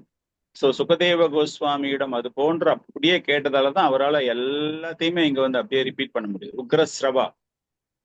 அவருக்கு வந்து அவ்வளவு மகிழ்ச்சியா இந்த கேள்விகள் எல்லாம் கேட்டதால அவர்கள் கேட்ட கேள்விகளுக்கு மரியாதை அளித்து அவர் பேச துவங்குகிறார். சோ கிட்டத்தட்ட பாத்தீங்கன்னா இந்த 2வது அத்தியாயத்துல என்ன பேச போறாருன்னா அபிதேயனா அந்த சம்பந்தம் ஏற்பட்டாச்சு. சம்பந்தம் ஏற்படுதுன்னா அதுக்கான ஒரு ப்ராசஸ் இஸ் அபிதேயா இல்லையா? How to develop that relationship அப்படிங்கும்போது அந்த டெவலப் பண்ற அந்த ப்ராசஸ் என்னது, எதுக்காக நம்ம பண்ண போறோம், பிரயோஜனம் என்னது அந்த இடத்துல அப்படின்னா பக்தி இல்லையா? அதுதான் நம்மளுடைய இலக்கு. பிரேமை நிலையை அடைந்து பக்தி அப்படிங்கிற சொல்றோம் இல்லையா? சோ அதை பற்றி பிளஸ் இன்னொரு சப்ஜெக்ட் என்ன பேச போறாரு அப்படின்னா யாரை நாம் வழிபட வேண்டும். சோ இங்க வந்து சம்பந்தத்தை பத்தி அவர் பேசல. சம்பந்தம் ஆல்ரெடி எஸ்டாப்ளிஷ்ட். ஃபர்ஸ்ட் சாப்டர்ல பாத்தீங்கன்னா ஓரளவுக்கு அது எஸ்டாப்ளிஷ் ஆயாச்சு சம்பந்தம். பின்னாடியும் வரும். ஒரு வாட்டி சொல்லிட்டாங்கன்னா அது முடிஞ்சு போச்சுன்னு அர்த்தம் கிடையாது. பட் இந்த இடத்துல இந்த சாப்டர்ல அவர் ரொம்ப அதிகமாக அவர் பயன்படுத்தக்கூடிய விஷயங்கள் என்ன அப்படின்னா அந்த சம்பந்தத்தை எப்படி வலுப்பெருத்தி கொள்ள வேண்டும், வலுப்பெருத்த வேண்டும், வலுப்பெற வேண்டும் அப்படிங்கிறதுக்காக நம்ம செய்யக்கூடிய ஒரு முறை. அது என்ன முறை என்றால் பிரயோஜனமாக இருக்க வேண்டிய பக்தி.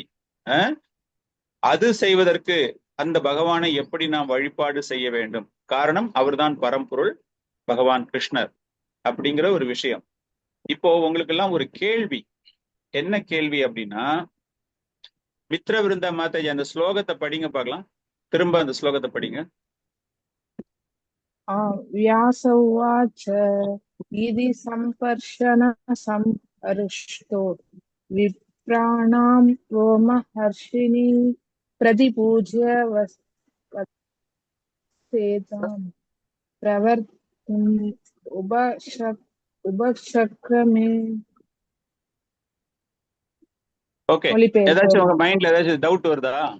யாருக்காச்சும் ஏதாவது டவுட் வருதா இந்த ஸ்லோகத்தை படிச்ச உடனே? எஸ் பிரபு. ஏன்னா வியாசர் எழுதுனதுக்கு அவர் சொல்லிதான் சுகர் சொல்றாரு. சுகர் சொன்னதை கேட்டுதான் சூத கோஸ்வாமி வந்து இங்க நைமிஷாரண்யர் சொல்லிட்டு இருக்காரு. ஆனா இங்க வியாச உவாச்சன்னு ஸ்டார்ட் ஆயிருக்குல்ல பிரபு. சோ அதுக்காக எனக்கு அந்த கேள்வி வந்தது prabhu. Very good. So Vyasa வாச்சன் ஏன் ஸ்டார்ட் பண்றாரு? இங்க யாரெல்லாம் பேசிக்கிட்டு இருக்கா? ஆக்சுவலா பேசுறதுலாம் யார் இங்க? சூத கோஸ்வாமியும் நைமிஷாரண்யர் இருக்கக்கூடிய சௌனகாதி ரிஷிகளும் பிரபு. சோ வை வியாச வாச்சா? அது என்ன, எப்படி புரிஞ்சுக்கிட்டீங்க நீங்க? அந்த ஆசனத்துல இருக்கிறவங்க எல்லாருமே வியாசராக முடியும் அப்படின்னு புரிஞ்சுக்கலாமா பிரபு? வேற யாராச்சும்?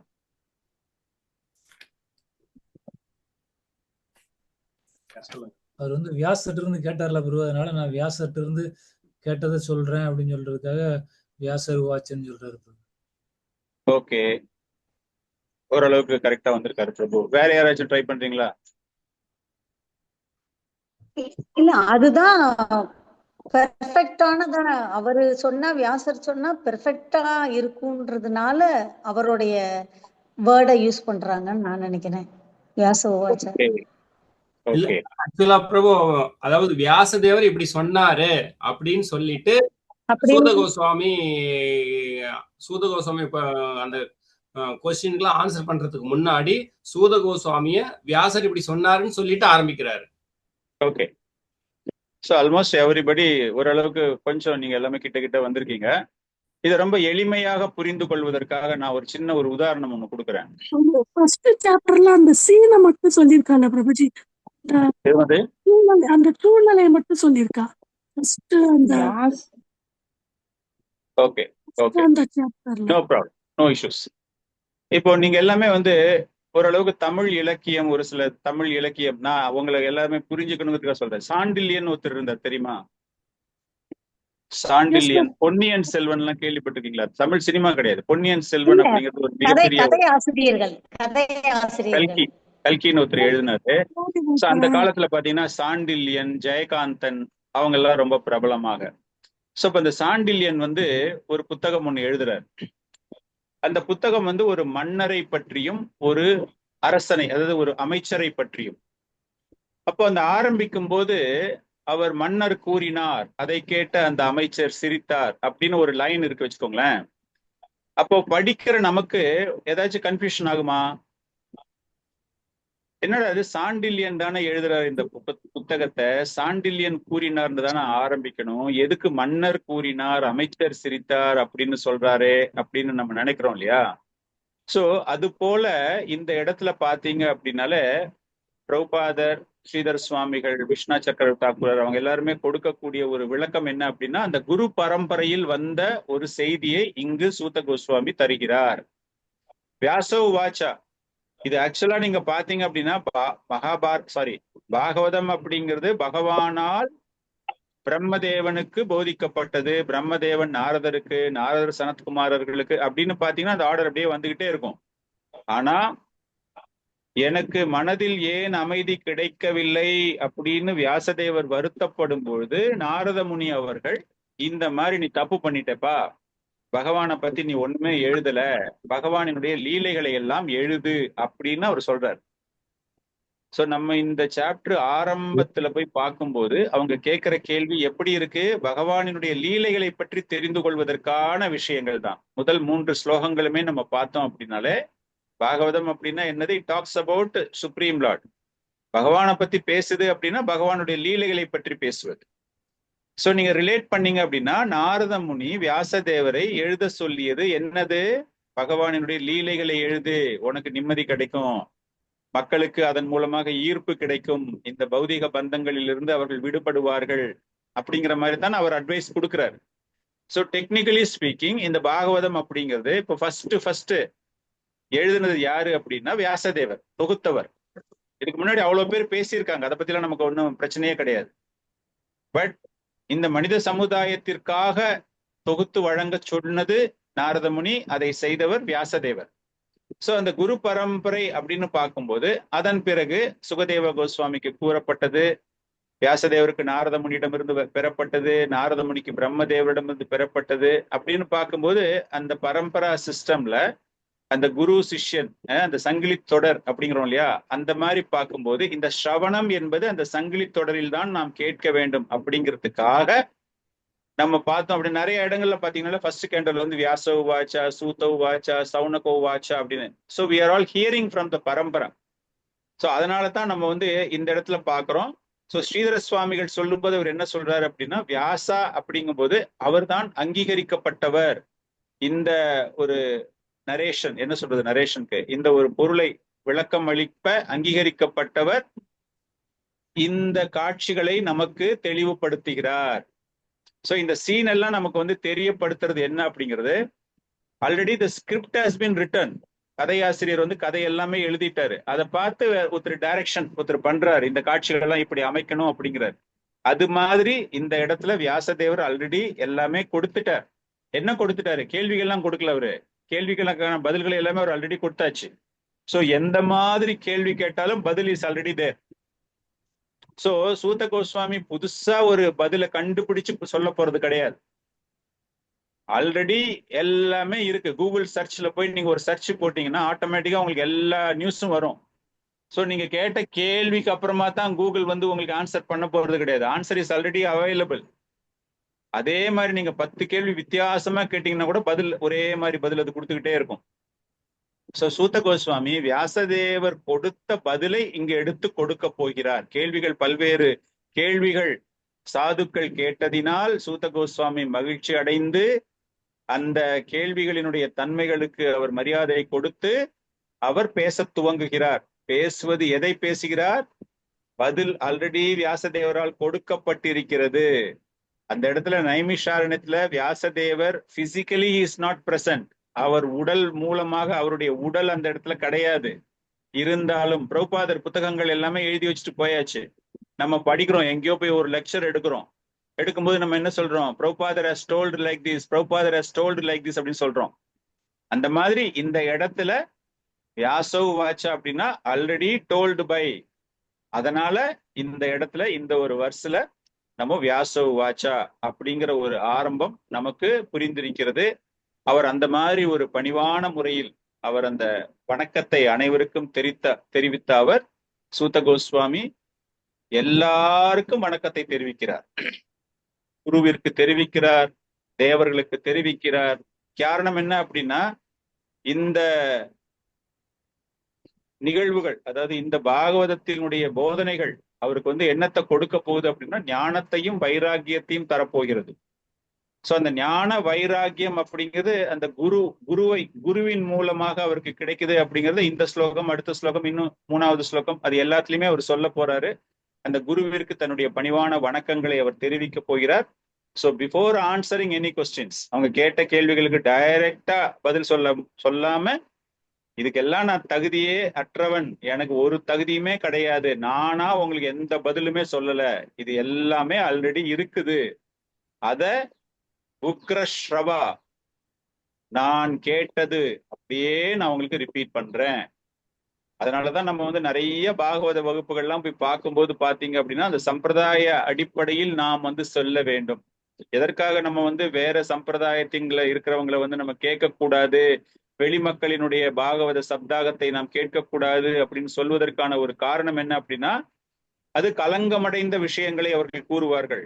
கன்காக்டட் அப்படிங்கிறார் இல்லையா பிரபுபாதர், கன்காக்டட் மெசேஜ் அப்படின்னா கலப்படம் செய்யப்பட்டது, கற்பனை செய்யப்பட்டது. யதா ரூபம் அப்படின்னு அவர் எழுதுறதுக்கு காரணமே என்ன அப்படின்னா வித்தவுட் எனி மிக்சிங் ஆஃப் அவருடைய இமேஜினேட்டரி திங்ஸ் எதுவுமே கிடையாது அவர்கிட்ட. ஸோ அந்த மாதிரி பார்க்கும்போது இந்த இடத்துல சூத கோஸ்வாமி அனைவருக்கும் தன்னுடைய பணிவான வணக்கத்தை அவர் முதலில் தெரிவிக்கிறார் ஆன்சர் கொடுக்கறதுக்கு முன்னாடியே.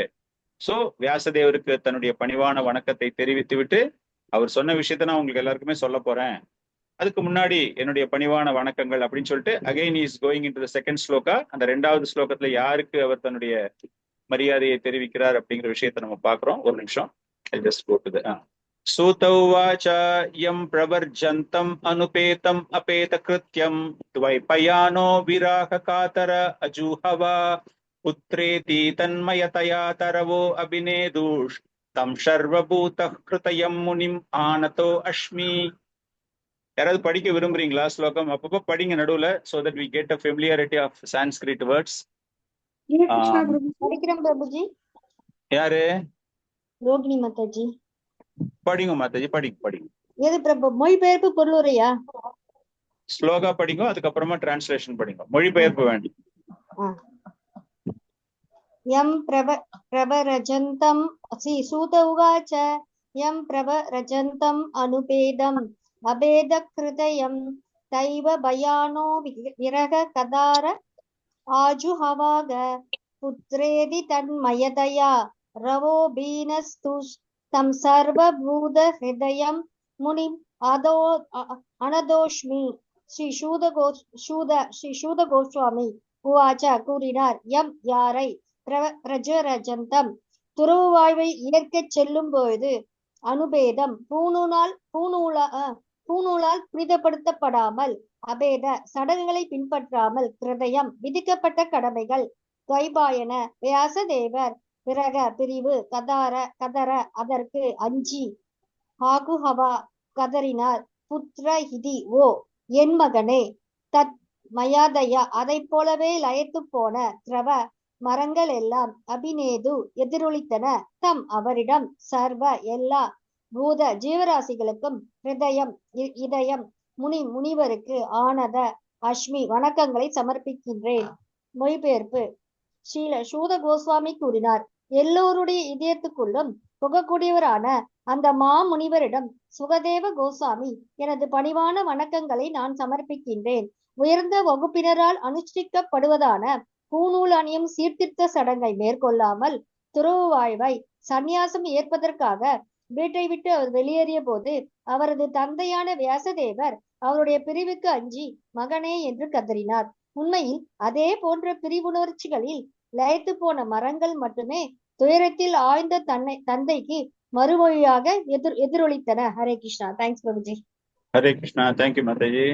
சோ இந்த இடத்துல சூத கோஸ்வாமி சுகதேவ கோஸ்வாமி இல்லையா, அந்த சுகதேவ கோஸ்வாமியுடைய சபையில் பரீட்சித் மகாராஜாவிற்கு சுகதேவ கோஸ்வாமி கூறிக்கொண்டிருந்த போது அந்த அசம்பிளியில அந்த சங்கமத்தில் இவரும் ஒருவர் சூத கோஸ்வாமி அப்படிங்கிற விஷயம் நமக்கு தெரியும். அதனால இந்த விஷயங்கள் நான் பதிலை உங்களுக்கு கூறுகிறேன். அவங்க கேட்ட கேள்விக்கு பதில் சொல்லும் போது ஆரம்பத்துல வியாசர் சொன்னதை நான் சொல்ல போறேன் அப்படின்ட்டு அவருக்கு ஒரு வணக்கம் தெரிவிச்சுட்டாரு. அந்த வியாசர் சொன்ன விஷயத்தை இவருடைய வியாசர் இருந்து டைரக்டா கேட்கல, சுகதேவ கோஸ்வாமி கிட்ட இருந்து கேட்டிருக்காரு. அதனால சுகதேவ கோஸ்வாமிக்கு பணிவான வணக்கங்கள். அந்த சுகதேவ கோஸ்வாமி எப்படிப்பட்டவர் அப்படிங்கிற விஷயம் இவங்க எல்லாருக்கும் தெரியணும்ல. அதனால சுகதேவ கோஸ்வாமியை புகழ்ந்து கூறுகிறார். என்ன சொல்றாரு? வியாசதேவரின் மகனான சுகதேவ கோஸ்வாமி அனைவருடைய இதயத்திலும் அனைவருடைய மனதிலும் புகுந்திருப்பவர் அப்படின்னு சொல்லிட்டு அந்த வியாசதேவருக்கும் சுகதேவ கோஸ்வாமிக்கும் உள்ள உறவை பற்றியும் அவர் பேசுகிறார்.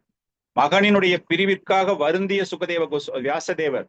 அப்ப அந்த மகன் எப்படிப்பட்ட மகனாக இருந்தான்? பிராமண குலத்தில் பிறந்தவர் இல்லையா? அந்த பிராமண குலத்தில் பிறந்தவராக இருந்தாலும் கூட சம்ஸ்காரங்கள் எதுவுமே செய்யாமல், உபநயன சம்ஸ்காரம் செஞ்சுக்கல, அவரு செஞ்சுக்காம அவர் வனத்திற்குள் நுழைந்திருக்கிறார். அந்த வனத்தில் நுழைந்த அந்த பிரிவு தாங்காமல் அழுது புலம்பும் அந்த அளவுக்கு அந்த ஃபேமிலியை அவர் வர்ணிக்கிறார். Just I am thinking Sukadeva கோஸ்வாமின்னு சொல்லல. அந்த சுகதேவ கோஸ்வாமியை நான் வணங்குவதற்கு அவர் எவ்வளவு தகுதி படைத்தவர் அப்படிங்கிற ஒரு விஷயம் இந்த இடத்துல கூறப்பட்டிருக்கிறது. அது போன்ற எந்த சம்ஸ்காரங்களும் செய்யாமல் வனத்தில் நுழைந்த மகனை பார்த்து கதறி அழுது கொண்டிருந்த வியாசதேவர் அவருடைய கதறலை பார்த்து அந்த வனத்தில் இருந்த மரங்கள் அனைத்தும் அவரை போலவே கதற துவங்குகின்றன. அப்படின்னா எதற்காக மரங்களும் கதறுகின்றன அப்படின்னு பார்க்கும்போதுதான் சுகதேவ கோஸ்வாமியுடைய குவாலிட்டி இஸ் எக்ஸிபிட்டட் ஹியர். நம்ம ஒரு பரமஹம்சன் அப்படின்னு பார்க்கும்போது, பரமஹம்சன் அப்படிங்கிறவன் எல்லாருடைய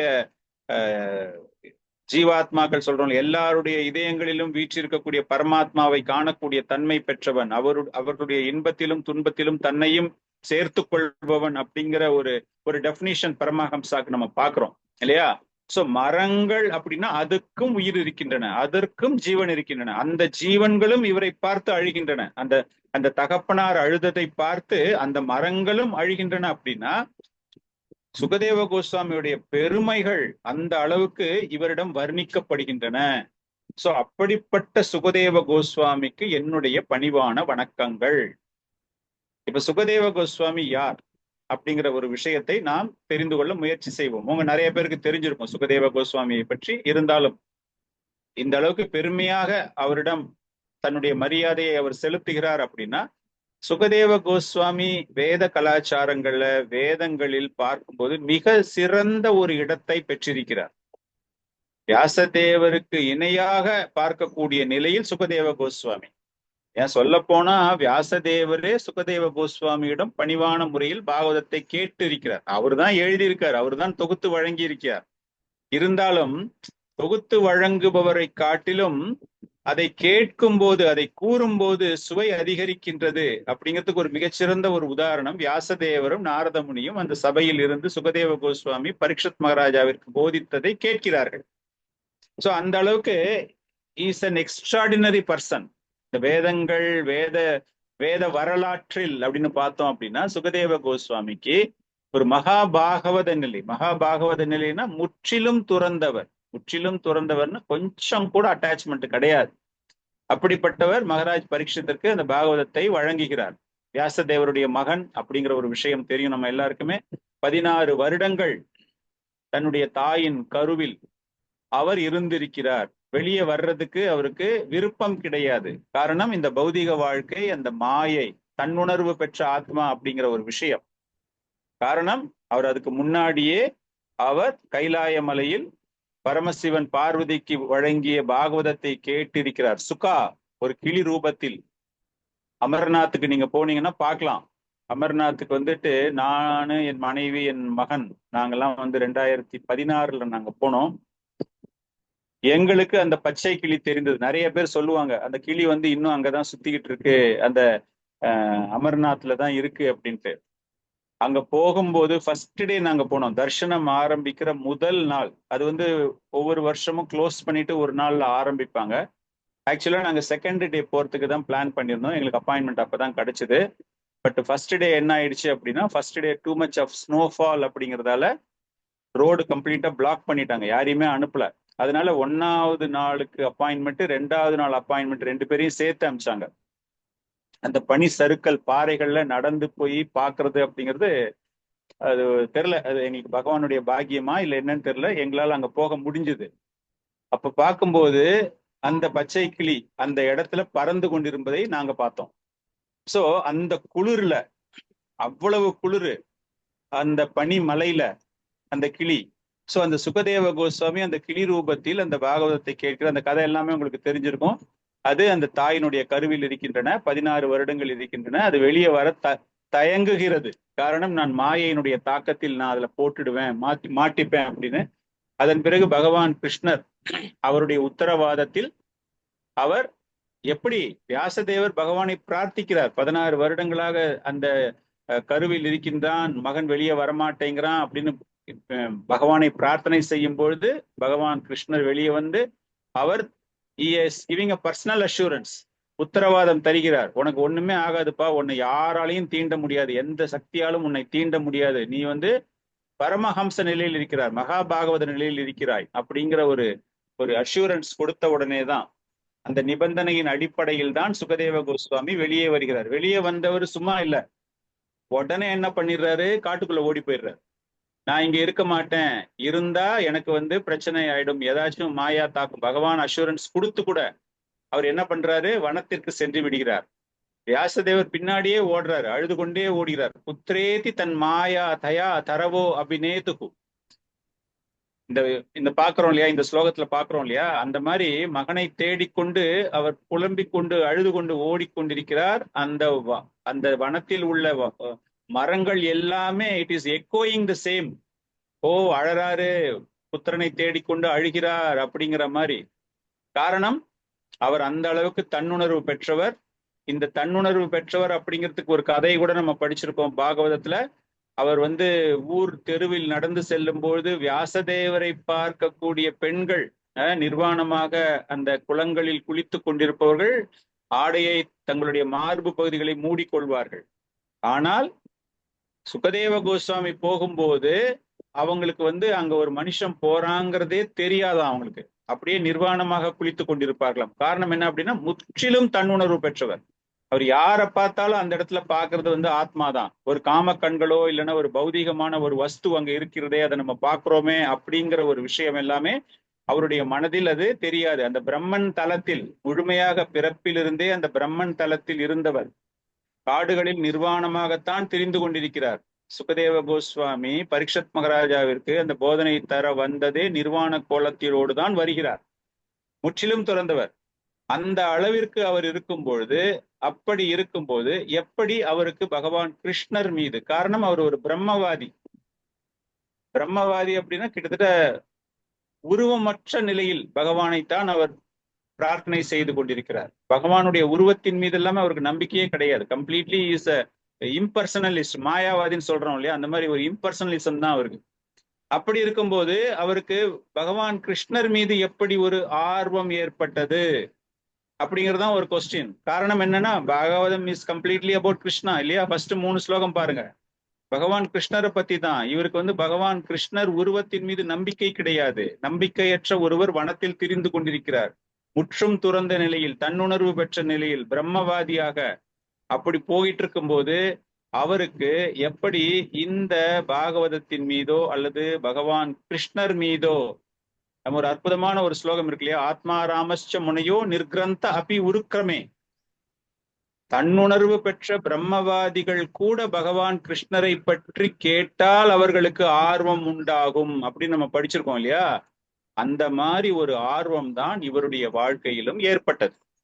வியாசதேவர் எவ்வளவோ ட்ரை பண்ணி பாக்குறாரு, சுகதேவ கோஸ்வாமி வந்து எப்படியாச்சும் நம்ம கூட்டிட்டு வரணும் அப்படின்னு, முடியல.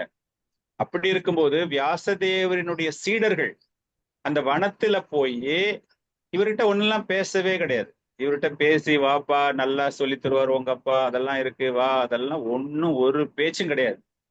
அவர் பாட்டுக்கு எங்கெல்லாம் போற பின்னாடி எல்லாம் இவங்க போவாங்க. போகும்போது பகவான் கிருஷ்ணருடைய லீலைகளை அப்படியே ஸ்லோக ரூபத்தில் அவர்கள் சொல்லிக்கொண்டே போவார்கள். அப்படி அவர்கள் படித்த ஒரு அற்புதமான ஒரு ஸ்லோகம். அந்த ஸ்லோகம் தெரியுமா யாருக்காச்சும்? என்ன ஸ்லோகம் படிச்சு அதை கேட்டுட்டு சுகதேவ கோஸ்வாமி மீண்டும் வியாசதேவரிடம் வந்தார் அப்படிங்கிற ஸ்லோகம் தெரியுமா யாருக்காச்சும்? பர்ஹா பீட்டம் அந்த ஸ்லோகம் தானே பிரபு? Very good. தேங்க்யூ. பர்ஹாபீதம் நட்டவரவாபு கர்ணயோ கர்ணிகாரம் பிப்ரத்வாஷ கனக கபிஷம் வைஜயந்தம் சமாலம் ரந்திரன் வேணூரதர ஸ்ருதயா புரன் கோபவிருந்தை விருந்தாரண்யம் ஸ்வபாத ரமணம் பிரவிஷத்கித கீர்த்திஹி. 10.21.5 10:21-5 மனப்பாடம் பண்ணிக்கோங்க. ரொம்ப அற்புதமான ஒரு ஸ்லோகம். பர்ஹாபீதம் நட்டவரவபு கர்ணயோ கர்ணிகாரம் பிப்ரத்வாஷ கனக கஷிபம் வைஜயந்தம் சமாலம் ரந்திரன் வேணோர் அதர ஸ்ருதயா புரயன் கோபவிருந்தை விருந்தாரண்யம் ஸ்வபாத ரமணம் பிரவிஷத் கீத கீர்த்தி. இந்த ஸ்லோகம் பகவான் விருந்தாவனத்துல எப்படி இருந்தார், எப்படி அழகாக இருந்தார், மயில் சிறகை தன்னுடைய தலையில் வைத்து கொண்டு கர்ணிகார மலர்களால் சூழப்பட்ட நீல நிற ஆடையை அணிந்து அவருடைய கண்கள் பார்ப்பதற்கு அவ்வளவு அழகாக, மஞ்சள் பட்டாடை அணிந்து பார்ப்பதற்கு ஜொலிக்கும் தங்கத்தை போன்ற வைஜெயந்தி மாலையை அணிந்து கொண்டு அவருடைய அனைத்து விதமான திவ்யமான ரூபங்களை ஒரு மிகச்சிறந்த நாட்டியம் ஆடக்கூடிய ஒரு பெண் போல அந்த விருந்தாவனத்தினுடைய வனத்தில் அவர் ஆடக்கூடிய அழகை, அவருடைய கால்களினுடைய பாதங்கள், அந்த பாத சுவடுகளை, கைகளில் புல்லாங்குழலை வைத்துக் கொண்டு அவருடைய இதழ்களிலிருந்து வந்த மதுரமான அந்த ஓசையின் மூலமாக எப்படி அவர் அனைவரையும் கவர்ந்து இழுத்தார், அந்த இடையர்குல சிறுவர்களையும் கோபிகளையும் அப்படின்னு அவருடைய மகிமைகளை, வர்ணனைகளை, அழகை அவர்கள் ரசிக்க துவங்கும். அதாவது ரசிக்கும்படியாக அந்த சாதுக்கள் அவரை பற்றி பாடிக்கொண்டே செல்கிறார்கள் சுகதேவ பின்னாடி. அதை கேட்ட உடனே அந்த விருந்தாவனத்துல அந்த மாதிரி கேட்ட உடனே சுகதேவ கோஸ்வாமிக்கு அப்படியே அவ்வளவு ஒரு பரமானந்தம்.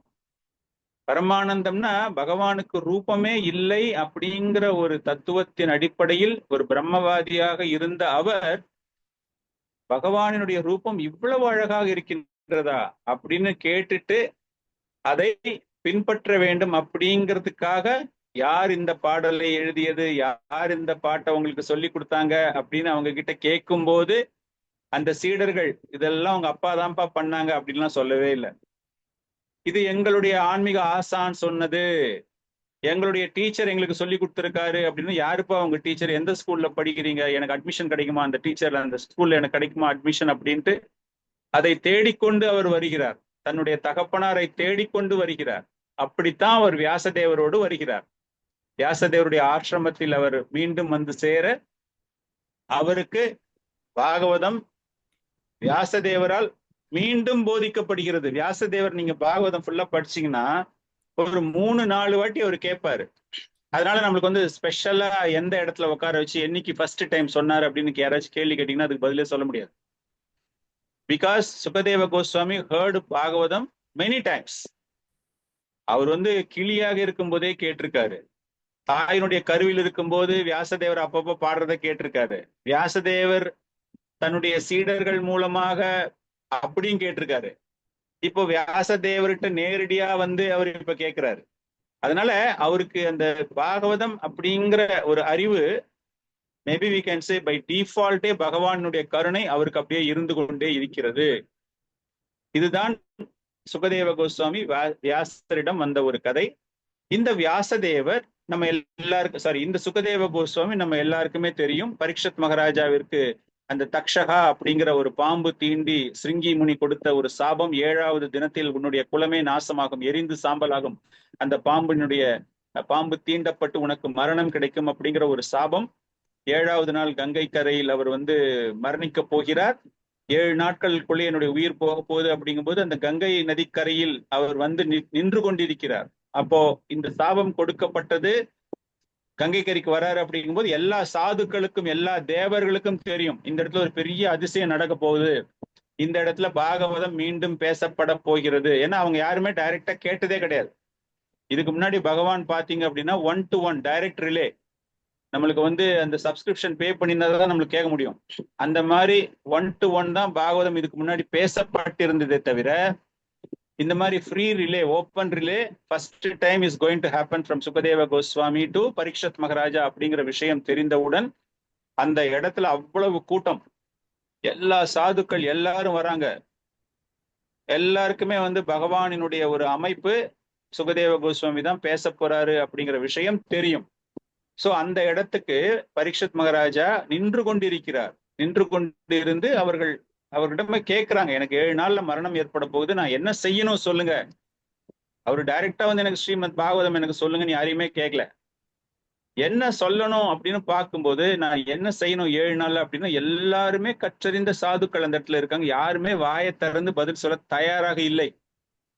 7 நாள்ல நீங்க என்ன பண்ணணும் அப்படின்னு அந்த கேட்ட கேள்விக்கு யாரும் பதில் சொல்லவில்லை. நல்லா புரிஞ்சுக்கோங்க. அவர் ஃபர்ஸ்ட் அங்க நிற்கும் போது nobody told Parikshit Maharaja you have to learn பாகவதம்னு யாருமே சொல்லல. இஸ் வெயிட்டிங், யாரு நம்மளுக்கு ஆன்சர் கொடுப்பாங்க அப்படின்னு பார்க்கும்போது அந்த இடத்துல all of a sudden Sukadeva Goswami has arrive. யாரும் எதிர்பாராத நிலையில் யாராச்சும் கேள்வி கேட்கலாம், சுகதேவ கோஸ்வாமி யாராச்சும் இன்விடேஷன் கொடுத்தாங்களா பிரபு, இன்னைக்கு காலைல 10 மணிக்கு கிளாஸ் இருக்குது, 10 மணிக்கு நீங்க வாங்கன்னு யாராச்சும் இன்விடேஷன் கொடுத்தாங்களா? இல்ல யாராச்சும் சொன்னாங்களா 7 நாள்ல இவருக்கு உயிர் போக போகுது, இல்ல சுகதேவ கோஸ்வாமி நானே வரேன்னு யார்ட்டையா சொன்னாரா? எதுக்குமே ஆன்சர் கிடையாது.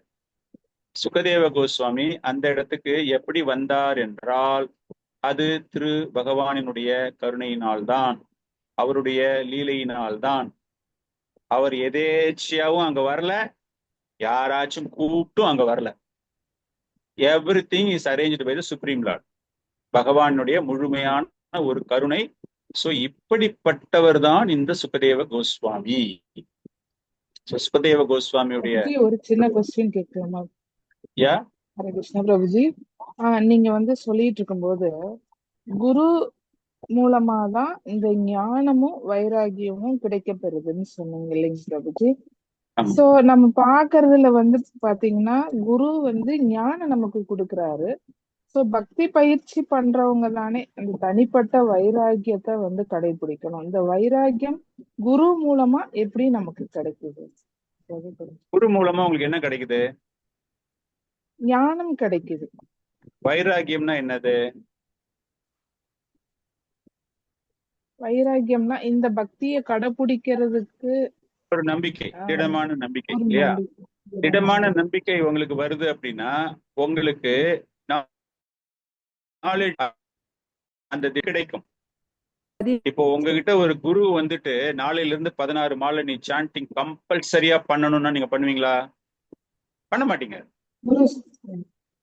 குரு நிறைய சொல்லியிருக்காரு நம்ம கிட்ட எல்லாம், 16 மாலை பண்ணுங்க டெய்லின்னு. நம்ம பண்ண மாட்டேங்கிறோம். ஆனால் அந்த வைராகியம் எப்படி வரும் என்றால், அந்த ஞானம் வந்தால்தான் அந்த வைராகியம் வரும். அந்த ஞானம் என்ன அப்படின்னா, அதுதான் ஜன்ம கர்ம சமய திவ்யம் சொல்றாங்க இல்லையா, பகவானுடைய லீலைகளை கூறுவது. சோ அந்த லீலைகள், அதாவது அந்த ஞானம் ஒருவனுக்கு குரு மூலமாக கிடைக்கும் பொழுது நம்முடைய பக்தி பயிற்சியை நாம் திடமாக செய்ய வேண்டும் அப்படிங்கிற ஒரு வைராகியம் நமக்கு ஏற்படுகிறது. சோ குரு நேரடியாக உங்களுக்கு அந்த வைராகியத்தை வழங்கவில்லை என்றாலும் அவர்தான் காரணமாக இருக்கிறார், ஞானத்தை நமக்கு வழங்குவதன் மூலமாக. 2 டீச்சர் இருக்காங்க, 2 டீச்சர் ஒரே மாதிரி கிளாஸ் எடுத்தாங்கனாலும் கூட அந்த கிளாஸுடைய முக்கியத்துவத்தை பற்றி யார் ரொம்ப அதிகமாக தருகிறார்களோ அவர்கள் சொல்வதை கேட்பதற்குத்தான் மாணவர்கள் தயாராக இருப்பார்கள். ஏனோ தானோன்னு ஒருத்தர் சொல்லிட்டு போறாங்க அப்படின்னா கம்ப்ளீட்டா அதை பிலீவ் அதை ஃபாலோ பண்றதுக்கு தயாராக ஸ்டூடெண்ட்ஸ் இருக்க மாட்டாங்க. சோ ஞானம் ஒரு குரு வழங்குகிறார், பகவானை பற்றி, பகவானினுடைய லீலைகளை பற்றி ஒருவர் கூறுகிறார் என்றால் பக்தி பயிற்சி. இந்த இடத்துல வைராகியம் அப்படிங்கிறது பக்தி, அந்த பகவானுக்கு செய்யக்கூடிய டிவோஷனல் சர்வீஸ் தான் இந்த இடத்துல it is mentioned as a வைராகியம். சோ அதனால ஆன்மீக ஆச்சாரியார் 2க்குமே காரணமாக இருக்கிறார். நேரடியாக அவர் ஞானத்தை வழங்கும் போது மறைமுகமாக அந்த வைராகியம் நமக்கு வளர்கிறது அப்படிங்கிறது தான் புரிதல் நமக்கு. ஓகே மாதாஜி? நன்றி. ஓகே. சோ இந்த பரீட்சத் மகாராஜா அந்த இடத்துல சுகதேவ கோஸ்வாமி வருகிறார். இதுதான் சுகதேவ கோஸ்வாமியோடைய ஒரு பெருமை அப்படிங்கிற ஒரு விஷயத்தை நாம் தெரிந்து கொள்கிறோம். இந்த இடத்துல பிரபுபாதர் இந்த பொருளுரையில எழுதும் போது அந்த முக்கியத்துவம், என்ன முக்கியத்துவம் எழுதுகிறார், அந்த குரு சிஷ்யனுடைய சீட பரம்பரையினுடைய ஒரு முக்கியத்துவத்தை பற்றி அவர் இங்கு எழுதுகிறார். ஸோ அதை நம்ம படிக்கலாம். பர்போர்ட் படிங்க. மொத்தம் ஒரு 3 பேராகிராஃப் இருக்குன்னு நினைக்கிறேன். ஃபர்ஸ்ட் 2 பேராகிராஃப் லலிதா மாதாஜி படிங்க. 3rd பேராகிராஃப் மித்ர விருந்தா மாதாஜி படிங்க.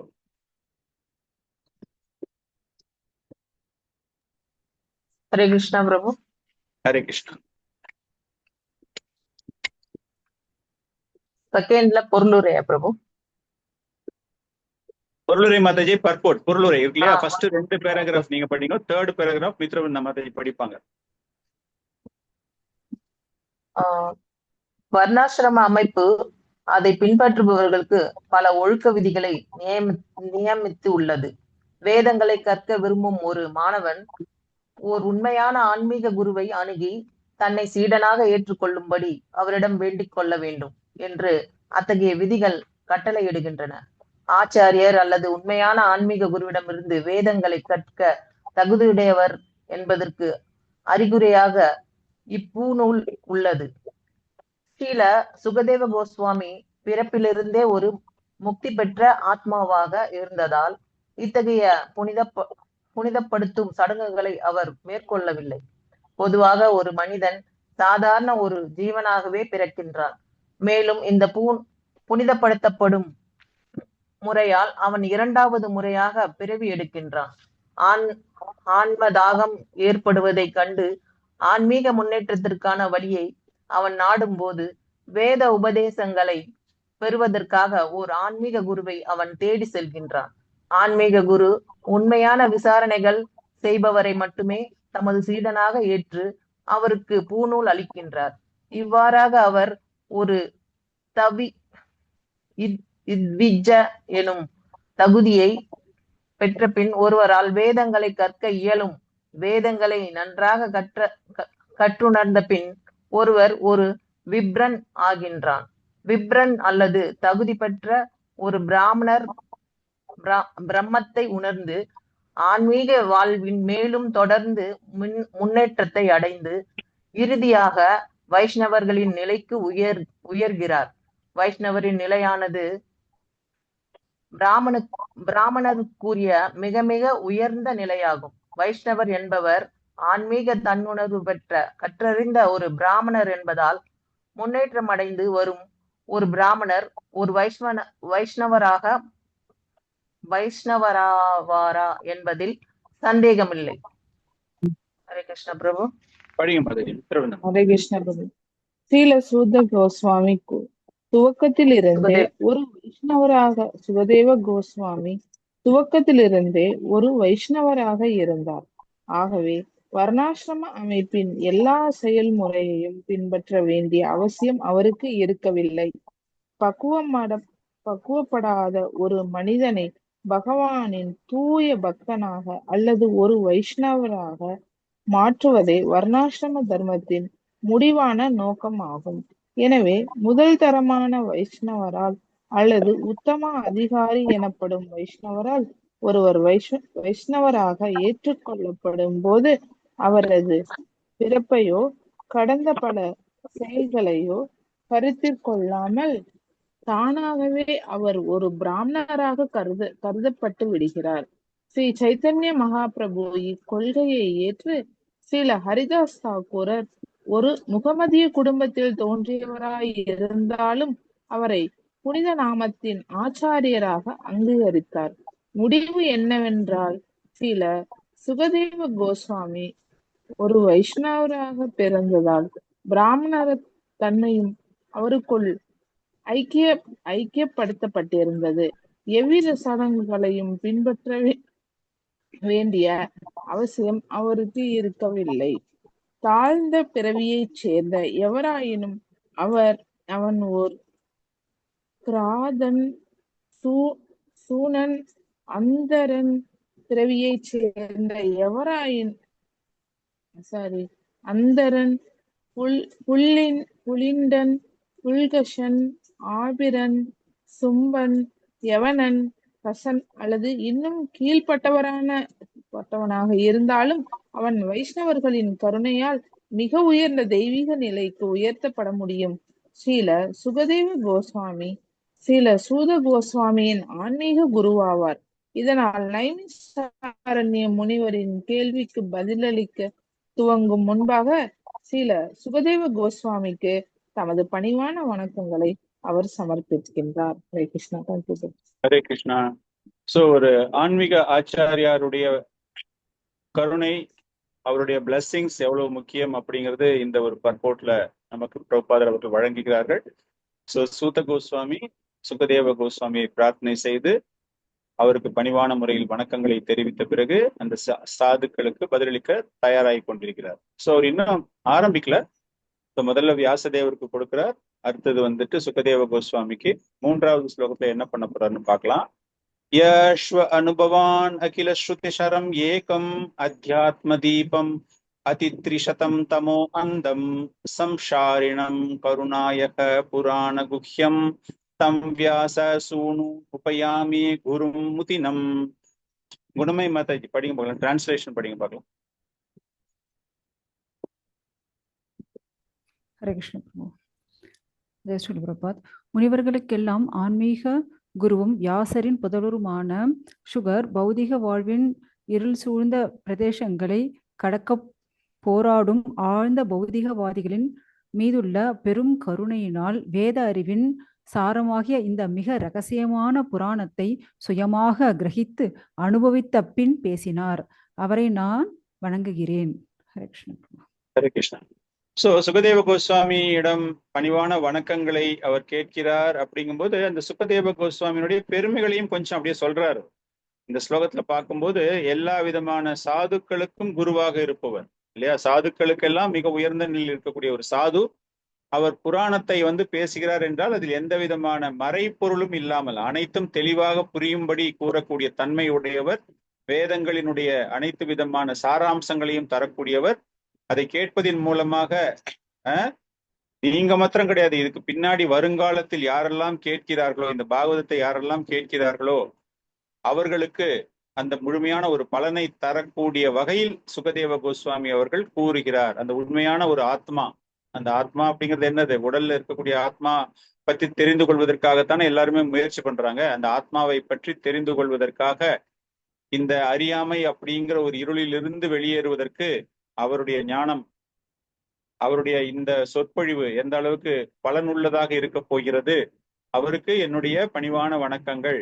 நான் இங்க ஏதாச்சும் கேட்கிறேன் அப்படின்னா அது அவருடைய கருணையின் மூலமாகத்தான் கேட்கப்படுகிறதே தவிர அவர் எல்லாம் கூறி பரீட்சித் மகாராஜாவிற்கு அவர் விடுதலை தரவில்லை. இந்த பௌதீக வாழ்க்கையிலிருந்து வெளியேறுவதற்கு பரீட்சித் மகாராஜாவிற்கு மட்டும் அவர் காரணகர்த்தாவாக இல்லை.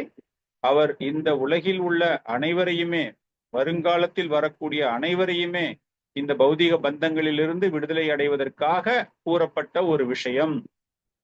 அப்படின்னா பின்னாடி வரக்கூடிய சந்ததிகள் எப்படி இருப்பாங்க அப்படிங்கிறத கூட சூத்த கோஸ்வாமி இந்த இடத்துல அவரால் அறிய முடிகிறது. அந்த அளவுக்கு அந்த கலியினுடைய தாக்கம் இருக்க போகுது. எல்லாருமே அறியாமையில் இருக்க போகிறார்கள். இந்த பாகவதம் அந்த அறியாமையில் இருப்பவர்களை உண்மையான அத்தியாத்மா, அந்த ஜீவா அப்படின்னால அத்தியாத்மா இல்லையா, அத்தியாத்மா அப்படின்னா நம்மை கட்டுப்படுத்துபவர்கள், ஆதி பகவான் சொல்றோம் இல்லையா, அந்த நம்மை கட்டுப்படுத்தக்கூடிய அந்த ஆதியை தெரிந்து கொள்வதன் மூலமாக, இந்த உடலை பற்றி தெரிந்து கொள்வதன் மூலமாக, அந்த மகத்தத்துவத்தை பற்றி தெரிந்து கொள்வதன் மூலமாக அவர்களும் பலனடைய போகிறார்கள். சோ பாகவதத்தினுடைய முக்கியமான ஒரு பலன் என்ன அப்படின்னு பார்க்கும் பொழுது, அறியாமை அப்படிங்கிற ஒரு இருளிலிருந்து நாம் வெளியேற போகிறோம். பிளஸ் யாருக்கு இந்த அறியாமை இருக்க போது, விடுதலை அடைய வேண்டும் அப்படின்னு ஆசைப்படுபவர்களுக்குத்தான் இந்த அறியாமையிலிருந்து அவர்கள் விடுதலை பெறுவார்கள். பாகவத்தை படிக்கும் போது ஒரு சில பேர் பாகவத்தை படிக்காமே இருக்காங்க அப்படின்னா அவங்களுக்கு விடுதலை என்பது நிச்சயமாக கிடையாது. இந்த பௌதிகத்தில் சுழற்சிகள் தான், மீண்டும் மீண்டும் மீண்டும் அவர்கள் வந்து கொண்டு இருப்பார்கள்.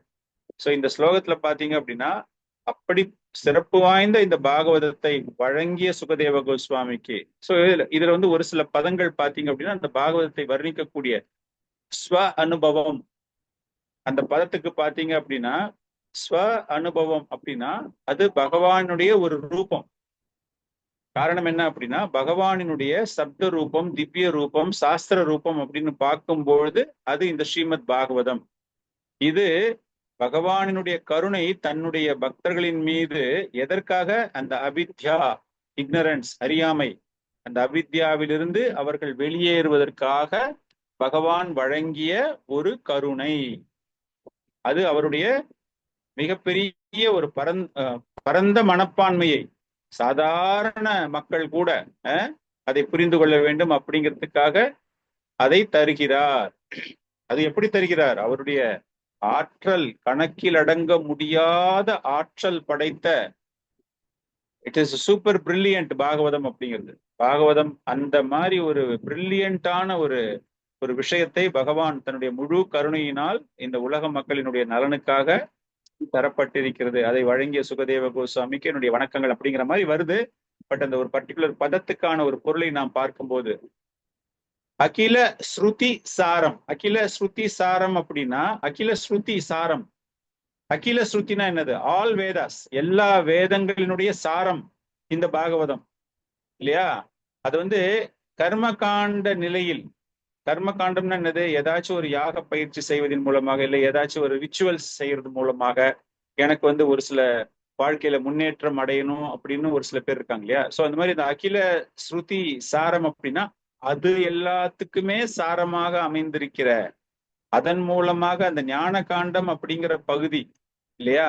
அந்த ஞான காண்டம் அப்படிங்கிற ஒரு பகுதி என்னது அப்படின்னா பகவானினுடைய பக்தி அப்படிங்கிற ஒரு உடலினுடைய ஒரு அங்கம்.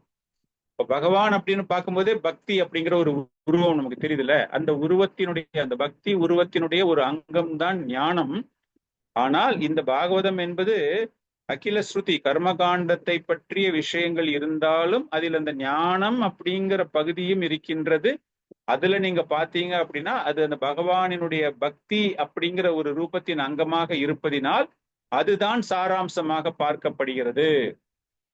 அதன் மூலமாக அந்த சாதனா பண்றதுக்கு, அந்த பக்தி செய்வதற்கு, உண்மையான பக்தி மூலமாக பகவானை அடைவதற்கு காரணம் எல்லா சாரங்களுமே, எல்லா வேதங்களுமே இலக்கு என்று கூறப்படுவது பகவானை பற்றிய விஷயம்தான்.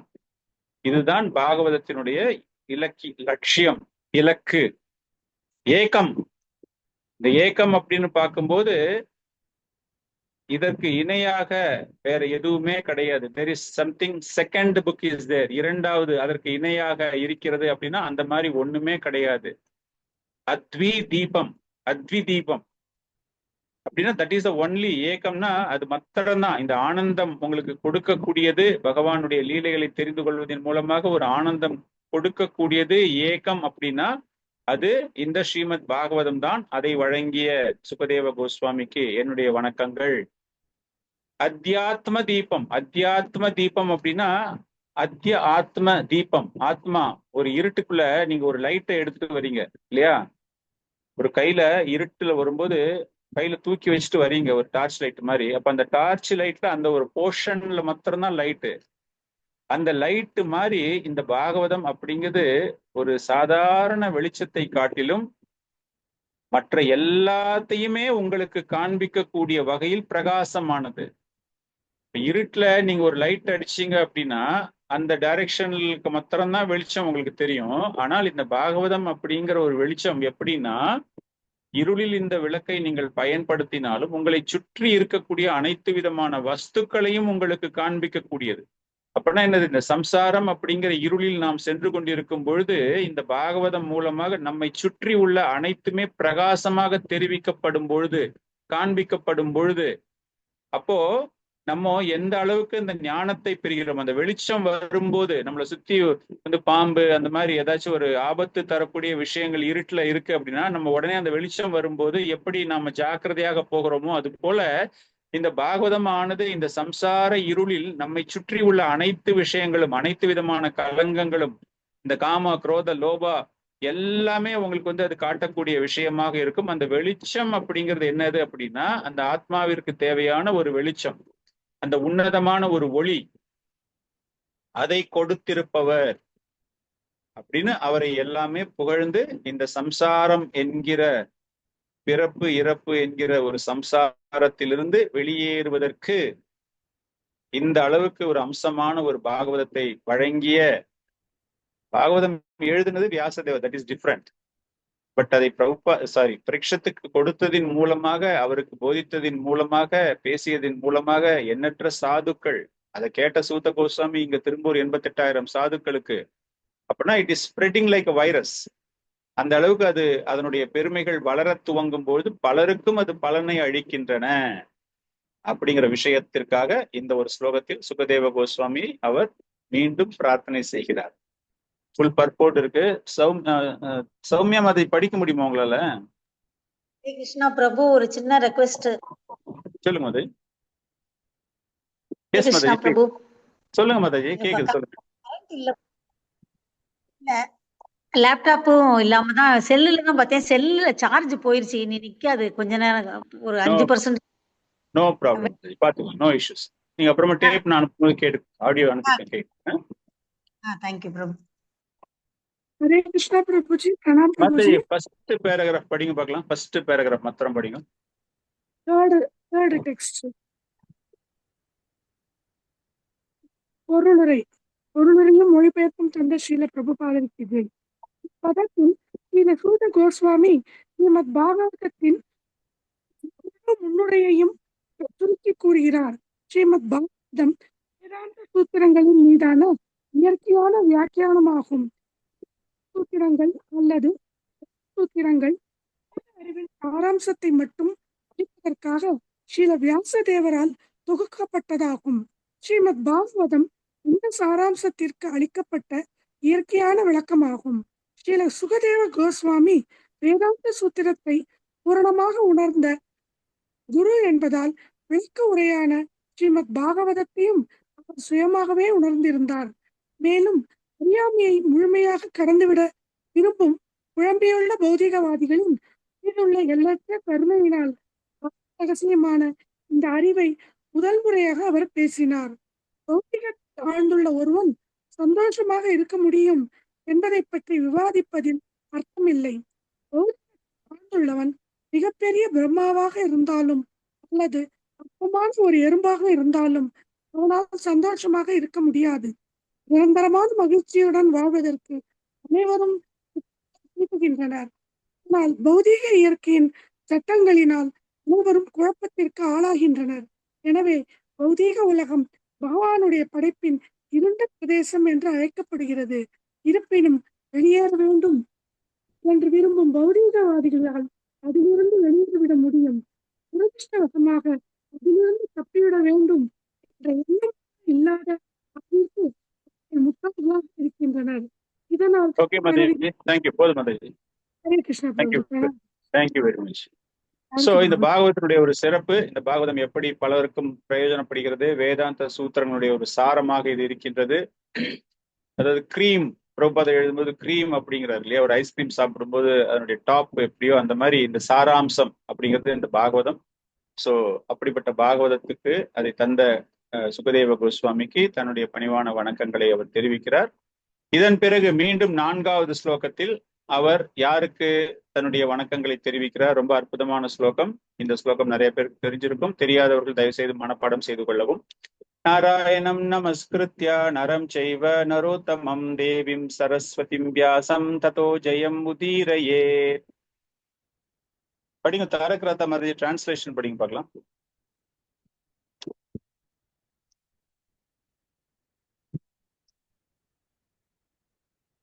அன்மியூட் பண்ணிக்கோங்க மது. ஹரே கிருஷ்ணா. மொழிபெயர்ப்பு. வெற்றி பெறுவதற்கு மிகச்சிறந்த வழியாகிய இந்த ஸ்ரீமத் பாகவதத்தை படிக்கும் முன்பாக பரம புருஷராகிய நாராயணருக்கும் தெய்வீக தன்மை பெற்ற மனிதரான நர நாராயண முனிவருக்கும் கல்விக்கு அதிபதியாகிய சரஸ்வதி தேவிக்கும் மற்றும் ஆசிரியராகிய ஸ்ரீல வியாசதேவருக்கும் தனது பணிவான வணக்கங்களை ஒருவர் அளிக்க வேண்டும். ஹரே கிருஷ்ணா. சோ இந்த பாகவதம் அப்படிங்கிறது என்னதுன்னா ஜெயம், விக்டரி, வெற்றி இல்லையா. அதனால இந்த இடத்துல இந்த பாகவதத்தை படிப்பதற்கு முன்பு, இந்த பாகவதத்தை சொல்வதற்கு முன்பு அவர் யாருக்கெல்லாமே தன்னுடைய மரியாதையை வணக்கங்களை தெரிவித்துக் கொள்கிறார் என்றால் நரநாராயணா. நரநாராயணா அப்படிங்கிறது ஒண்ணுமே கிடையாது, பகவான், சாக்ஷாத் பகவான். அவருக்கு மற்றும் சரஸ்வதி தேவி, வேதவியாசர். சோ இவங்க எல்லாருக்குமே தன்னுடைய வணக்கங்களை அவர் கூறுகிறார். குரு, சாது, அதன் பிறகு இப்பொழுது தேவர்கள். அந்த தேவர்கள் அப்படின்னா இந்த பிரதானமான கடவுள், பிரிசைடிங் டைட்னு சொல்லுவாங்க இல்லையா, இந்த ஒரு பர்டிகுலர் ஒரு செயல் ஒண்ணு இருக்கு, ஒரு வழிபாடு முறை இருக்குன்னா அதுக்கு அந்த பிரதான வழிபாட்டுக்கான விக்கிரகம் என்னது அப்படின்னு பார்க்கும்போது இந்த பாகவதத்திற்கு நரநாராயணா அவர்தான் இந்த ஒரு முழுமையான அதிகாரத்தை இந்த பாகவதத்தை வழங்குவதற்கு நமக்கு தருகிறார். நாராயணன் பகவான் தருகிறார். அதனால இந்த பாகவதம் அந்த கிருஷ்ணரை பற்றி நரோத்தமம், பாகவதம் அப்படின்னா என்னது? நர உத்தமம், பகவானை பற்றியது. இந்த இடத்துல யாரு சரஸ்வதி அப்படின்னா சக்தி, அந்த ஆற்றல். அன்னைக்கு ஒரு 3-4 days முன்னாடி கூட பானுஸ்வாமி மகாராஜனுடைய லெக்சர்ல சொல்லும் போது சரஸ்வதி அப்படிங்கும்போது இந்த பௌதீக உலகில் நாம் வழிபடக்கூடிய சரஸ்வதி கிடையாது அப்படின்னு. சரஸ்வதி பூஜா நம்ம கொண்டாடுறோம் இல்லையா, அது வந்துட்டு இந்த பௌதீக லோகம் அந்த மாதிரி ஒரு தேவ வழிபாட்டு முறை. ஆனால் இந்த இடத்துல கொடுக்கக்கூடிய விஷயம் என்ன அப்படின்னா சக்தி. அந்த சக்தி, அந்த நர உத்தமம் பகவான் கிருஷ்ணர், அவரை நான் வழிபடுகிறேன் அப்படின்னு சொல்லிட்டு அந்த ச வியாசதேவர், ச அப்படின்னா ரிஷிகள், வியாசதேவரை குறிக்கின்றது. இந்த வியாசதேவர் வழங்கிய இந்த பாகவதம், சுப்பதேவ கோஸ்வாமின்னு சொல்லிட்டார் முதல்ல, அதை வழங்கிய வியாசா அப்படிங்கிற ஒரு விஷயம் இல்லையா. இப்ப நம்ம ஒவ்வொரு மந்திரங்கள் சொல்லும் போதும் அந்த பீஜ மந்திரம் அப்படிங்கும்போது ஓம் இல்லையா, ஓம் நமோ பகவதே வாசுதேவாய அப்படிங்கிறோம்ல, அந்த ஓம் அப்படிங்கிறது பீஜம், காயத்ரி மந்திரம், அதுதான் பிரதானமாக ஒலிக்கப்பட போகிறது. அதனால இந்த பாகவதத்தை துவங்குவதற்கு முன்பு நரநாராயணன், அந்த சக்தி பிளஸ் அந்த பீஜ மந்திரம் காயத்ரி, அவர்களுக்கு என்னுடைய பிரார்த்தனையை நான் தெரிவித்துக் கொள்கிறேன். இது நீங்க பண்றதால உங்களுக்கு என்ன கிடைக்க போகுது? ஜெயா, ஜெய ஸ்ரீ கிருஷ்ணா சைத்தன்யா அப்படிங்கிறோம்ல, அந்த பகவான் கிருஷ்ணருக்கு வெற்றி. பகவான் கிருஷ்ணருக்கு வெற்றினா அவருக்கு சக்சஸ் கிடையாது, அந்த பகவான் பெயரை சொல்வதனால் நமக்கு வெற்றி அப்படிங்கிற மாதிரி.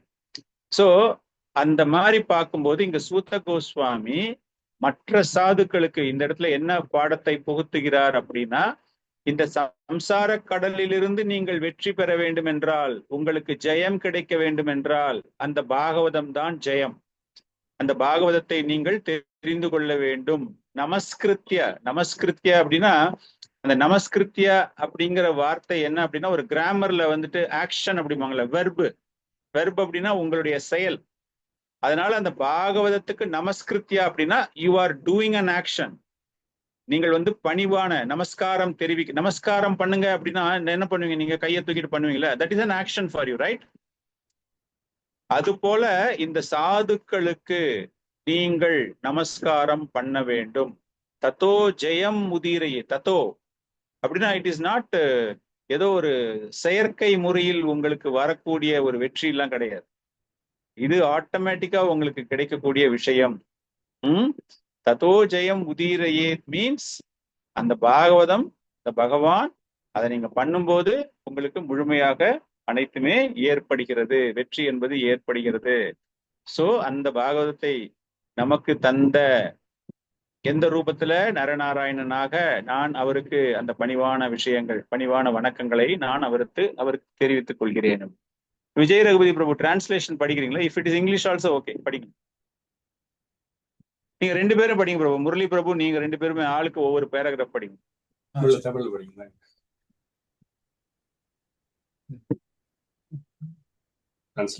மொழிபெயர்ப்பு. வெற்றி பெறுவதற்கு மிகச் சிறந்த வழியாகிய இந்த ஸ்ரீமத் பாகவதத்தை படிக்கும் முன்பாக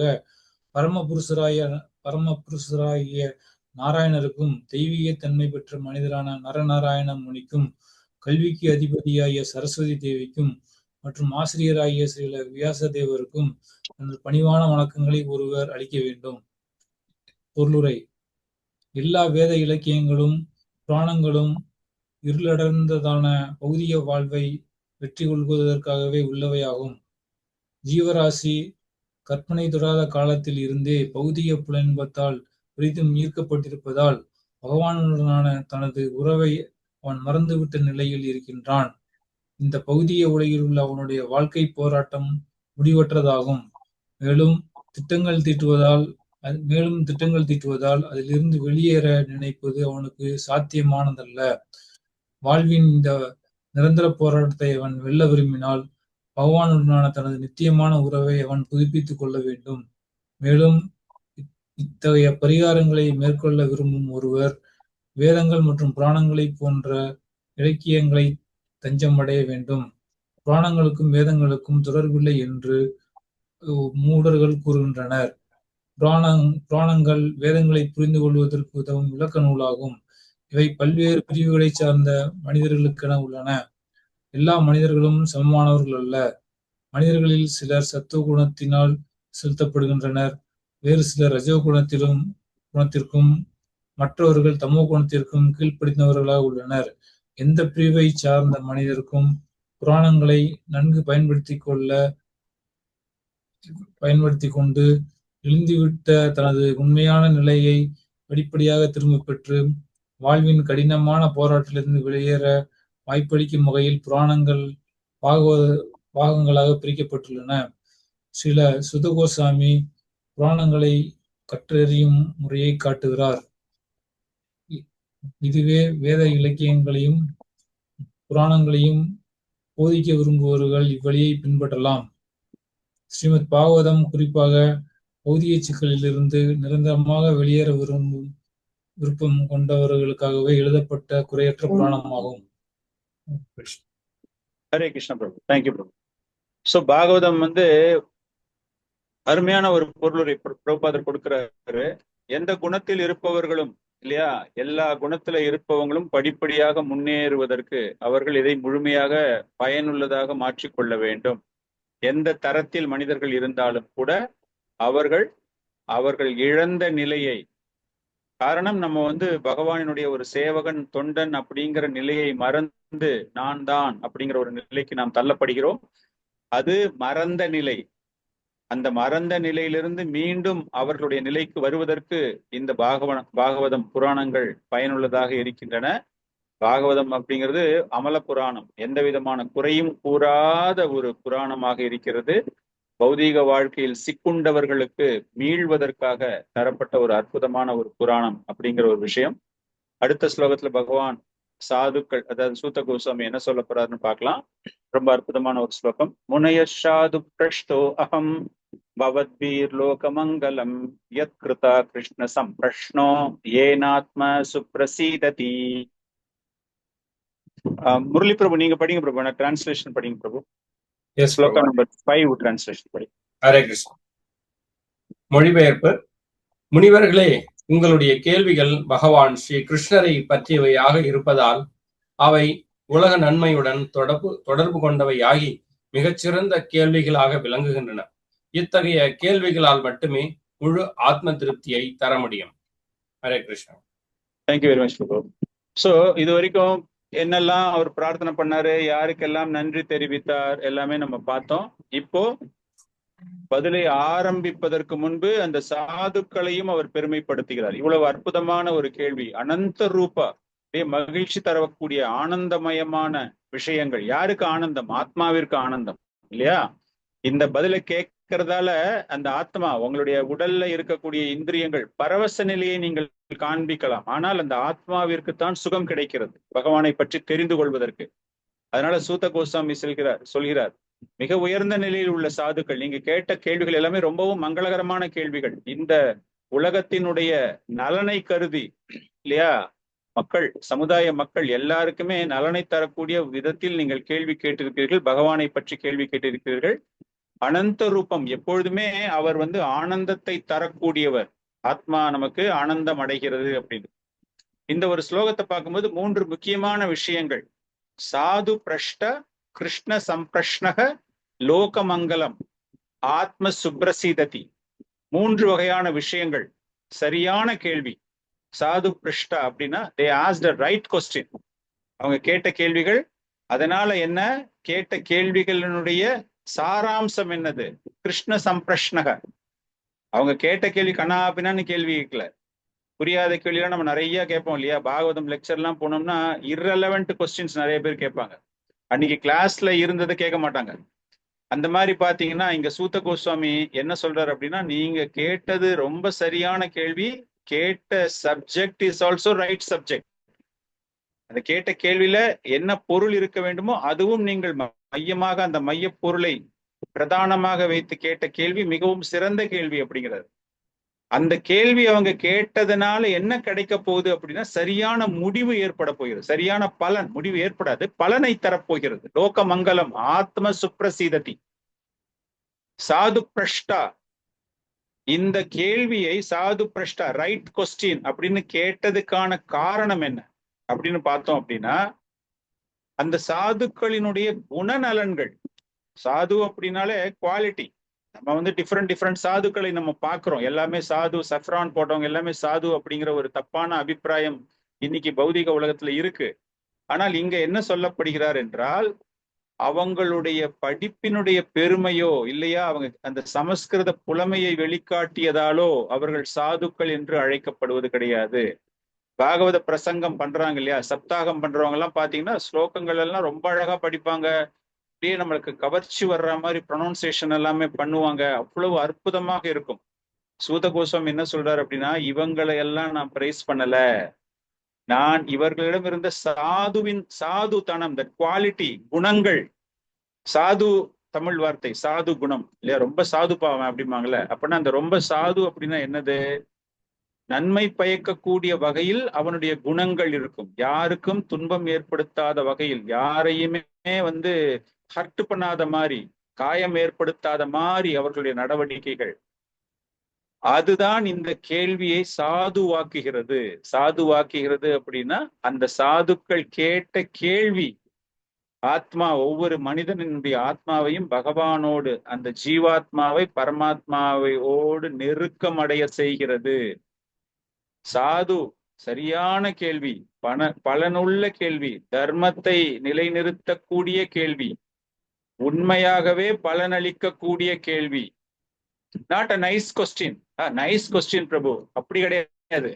அந்த கேட்ட கேள்வி உனக்கு வந்து பலன் அளிக்கிறதா, அந்த பதிலை நம்ம தெரிஞ்சுக்கும் போது அதனால ஓ இத்தனை நாளா எனக்கு புரியாத விஷயம் எனக்கு இன்னைக்கு புரிஞ்சிருக்கு அப்படின்னு ஒரு பலன் உங்களுக்கு தருகிறதா. சோ அந்த சாது அப்படிங்கிற அர்த்தம் இந்த இடத்துல சாது பிரஷ்டா அப்படின்னா கேட்ட மனிதர்கள் சாதுக்கள் அதனால கிடையாது. கேட்ட கேள்வி பலனுள்ள கேள்வியாக அந்த மாதிரி அமைந்திருப்பதினால் அது சாது பிரஷ்டா என்று அழைக்கப்படுகிறது. பகவானிடம் அந்த ஜீவாத்மா பரமாத்மாவை அருகில் செல்வதற்கு எடுத்து செல்கிறது. இந்திரிய சுகத்தை மேலும் மேலும் நான் அனுபவிக்க வேண்டும் அப்படிங்கிற ஆர்வத்தை தூண்டக்கூடிய கேள்விகள் அல்ல. உலக சமுதாயத்திற்காக கேட்கப்பட்ட கேள்விகள், என்னுடைய தனிப்பட்ட லாபத்திற்காக நான் கேட்ட கேள்விகள் கிடையாது. சோ இவ்வளவு விஷயங்கள் அந்த சாது பிரஷ்டால இருக்கு. சோ இன்னைக்கு மாடர்ன் லைஃப் இந்த கலியுகத்துல பாத்தீங்க அப்படின்னா நிறைய விஷயங்கள், வேண்டாத கேள்விகள் நம்ம கேட்போம். அரசியலை பத்தி கேட்போம், யாரு ஜெயிப்பாங்க, எந்த கட்சி வரும், யாரு சீஃப் மினிஸ்டர் ஆவாங்க, அவங்க வந்துட்டு இந்த மாதிரிலாம் பண்ணுவாங்களா, அந்த மாதிரிலாம் பண்ணுவாங்களா, இல்ல என்னுடைய பண வசதியை நான் எப்படி பெருக்கிக் கொள்வது, என்னுடைய வாழ்க்கையை நான் எப்படி மாற்றிக்கொள்வது, டெக்னாலஜி அப்கிரேட் ஆயிடுச்சு, நான் என்ன பண்றது அப்படின்னு அந்த மாதிரி அப்படிப்பட்ட ஒரு நோக்கத்தோடு தான் போய் கொண்டிருக்கிறதே தவிர, அந்த பலனுள்ள கேள்விகள், சாது பிரஷ்னா என்பது பகவானை அடைவதற்கு, உண்மையான தன்னுணர்வு பெறுவதற்கான கேள்விகள் கேட்கப்படுவது கிடையாது. சோ இந்த சாது பிரஷ்னா அப்படிங்கிறது எந்த அளவுக்கு முக்கியத்துவம் வாய்ந்தது. என்னத்தை கேட்கிறாங்க, கிருஷ்ண சம்பிரஷ்னகா, ஒன்லி பகவான் கிருஷ்ணரை பற்றி கேட்கக்கூடிய கேள்விகள் மட்டும்தான் உங்களுடைய ஆத்மாவிற்கு சுகத்தை தருகின்றன. லோகமங்கலம். காரணம் என்ன அப்படின்னா, இந்த கிருஷ்ணரை பற்றி கேட்கக்கூடிய கேள்விகள் அனைத்துமே சர்வசிய சாகம் கிருதி சன்னி விஷ்டு அப்படிங்கிறார் இல்லையா, வேதங்களினுடைய சாராம்சமே அந்த பகவானை பற்றி அறிவதற்காக. அதனால கேட்கக்கூடிய கேள்விகள் பகவான் கிருஷ்ணரை மையமாக வைத்து கேட்கப்பட வேண்டிய கேள்விகளாக இருக்க வேண்டும். வேதத்தினுடைய, வேத அறிவினுடைய, வேத விளக்கங்கள் அனைத்துமே பகவானை மையமாக கொண்டதை தான். அதனாலதான் அவர் சொல்றாரு, என்ன சொல்றாரு, மீண்டும் மீண்டும் நம்ம வந்து இந்த மாதிரி கேள்விகள் பிரபுபாதர் எழுதும்போது அவர் சொல்றாரு, எல்லாமே அரசியல் ரீதியாக உங்களுக்கு வந்து இந்திரியத்திற்கு சுகம் தரக்கூடிய கேள்விகளாக கேட்காமல் அனைவருக்கும் பலனுள்ள வகையில் லோகமங்கலம் ஆத்ம சுப்ரசித்தி, இரண்டு விஷயங்கள், லோகமங்கலமும் நடக்கின்றது, உங்களுடைய ஆத்மாவும் தூய்மை அடைகிறது. சோ லோகமங்கலம் அப்படின்னா சமுதாய நலன் பிளஸ் உங்களுடைய தனிப்பட்ட விருப்பமும் அதை கேட்கறது மூலமாக லோகத்திற்காக நீங்கள் கேட்கிறீங்க, லோக சுகத்திற்காக கேட்கிற கேள்விகளுக்கு உங்களுக்கும் ஒரு பாடமாக அது அமைகிறது. அந்த மாதிரி ஏனாத்ம சுப்ரசீததி, அதே நேரத்துல நீங்க கேட்கிற கேள்வியால உங்களுடைய ஆத்மாவும் தூய்மை அடைகிறது. சோ இஸ்கானை பொறுத்த வரைக்கும் நம்ம எடுக்கக்கூடிய முயற்சிகள் எப்படி இருக்கின்றது, நம்ம சொல்லுவோம் இல்லையா, இந்த எது படிக்கிறதா இருந்தாலும் பக்தி சாஸ்திரியோ பக்தி வைபவோ படிக்கிறதா இருந்தாலும் கூட we have to relate.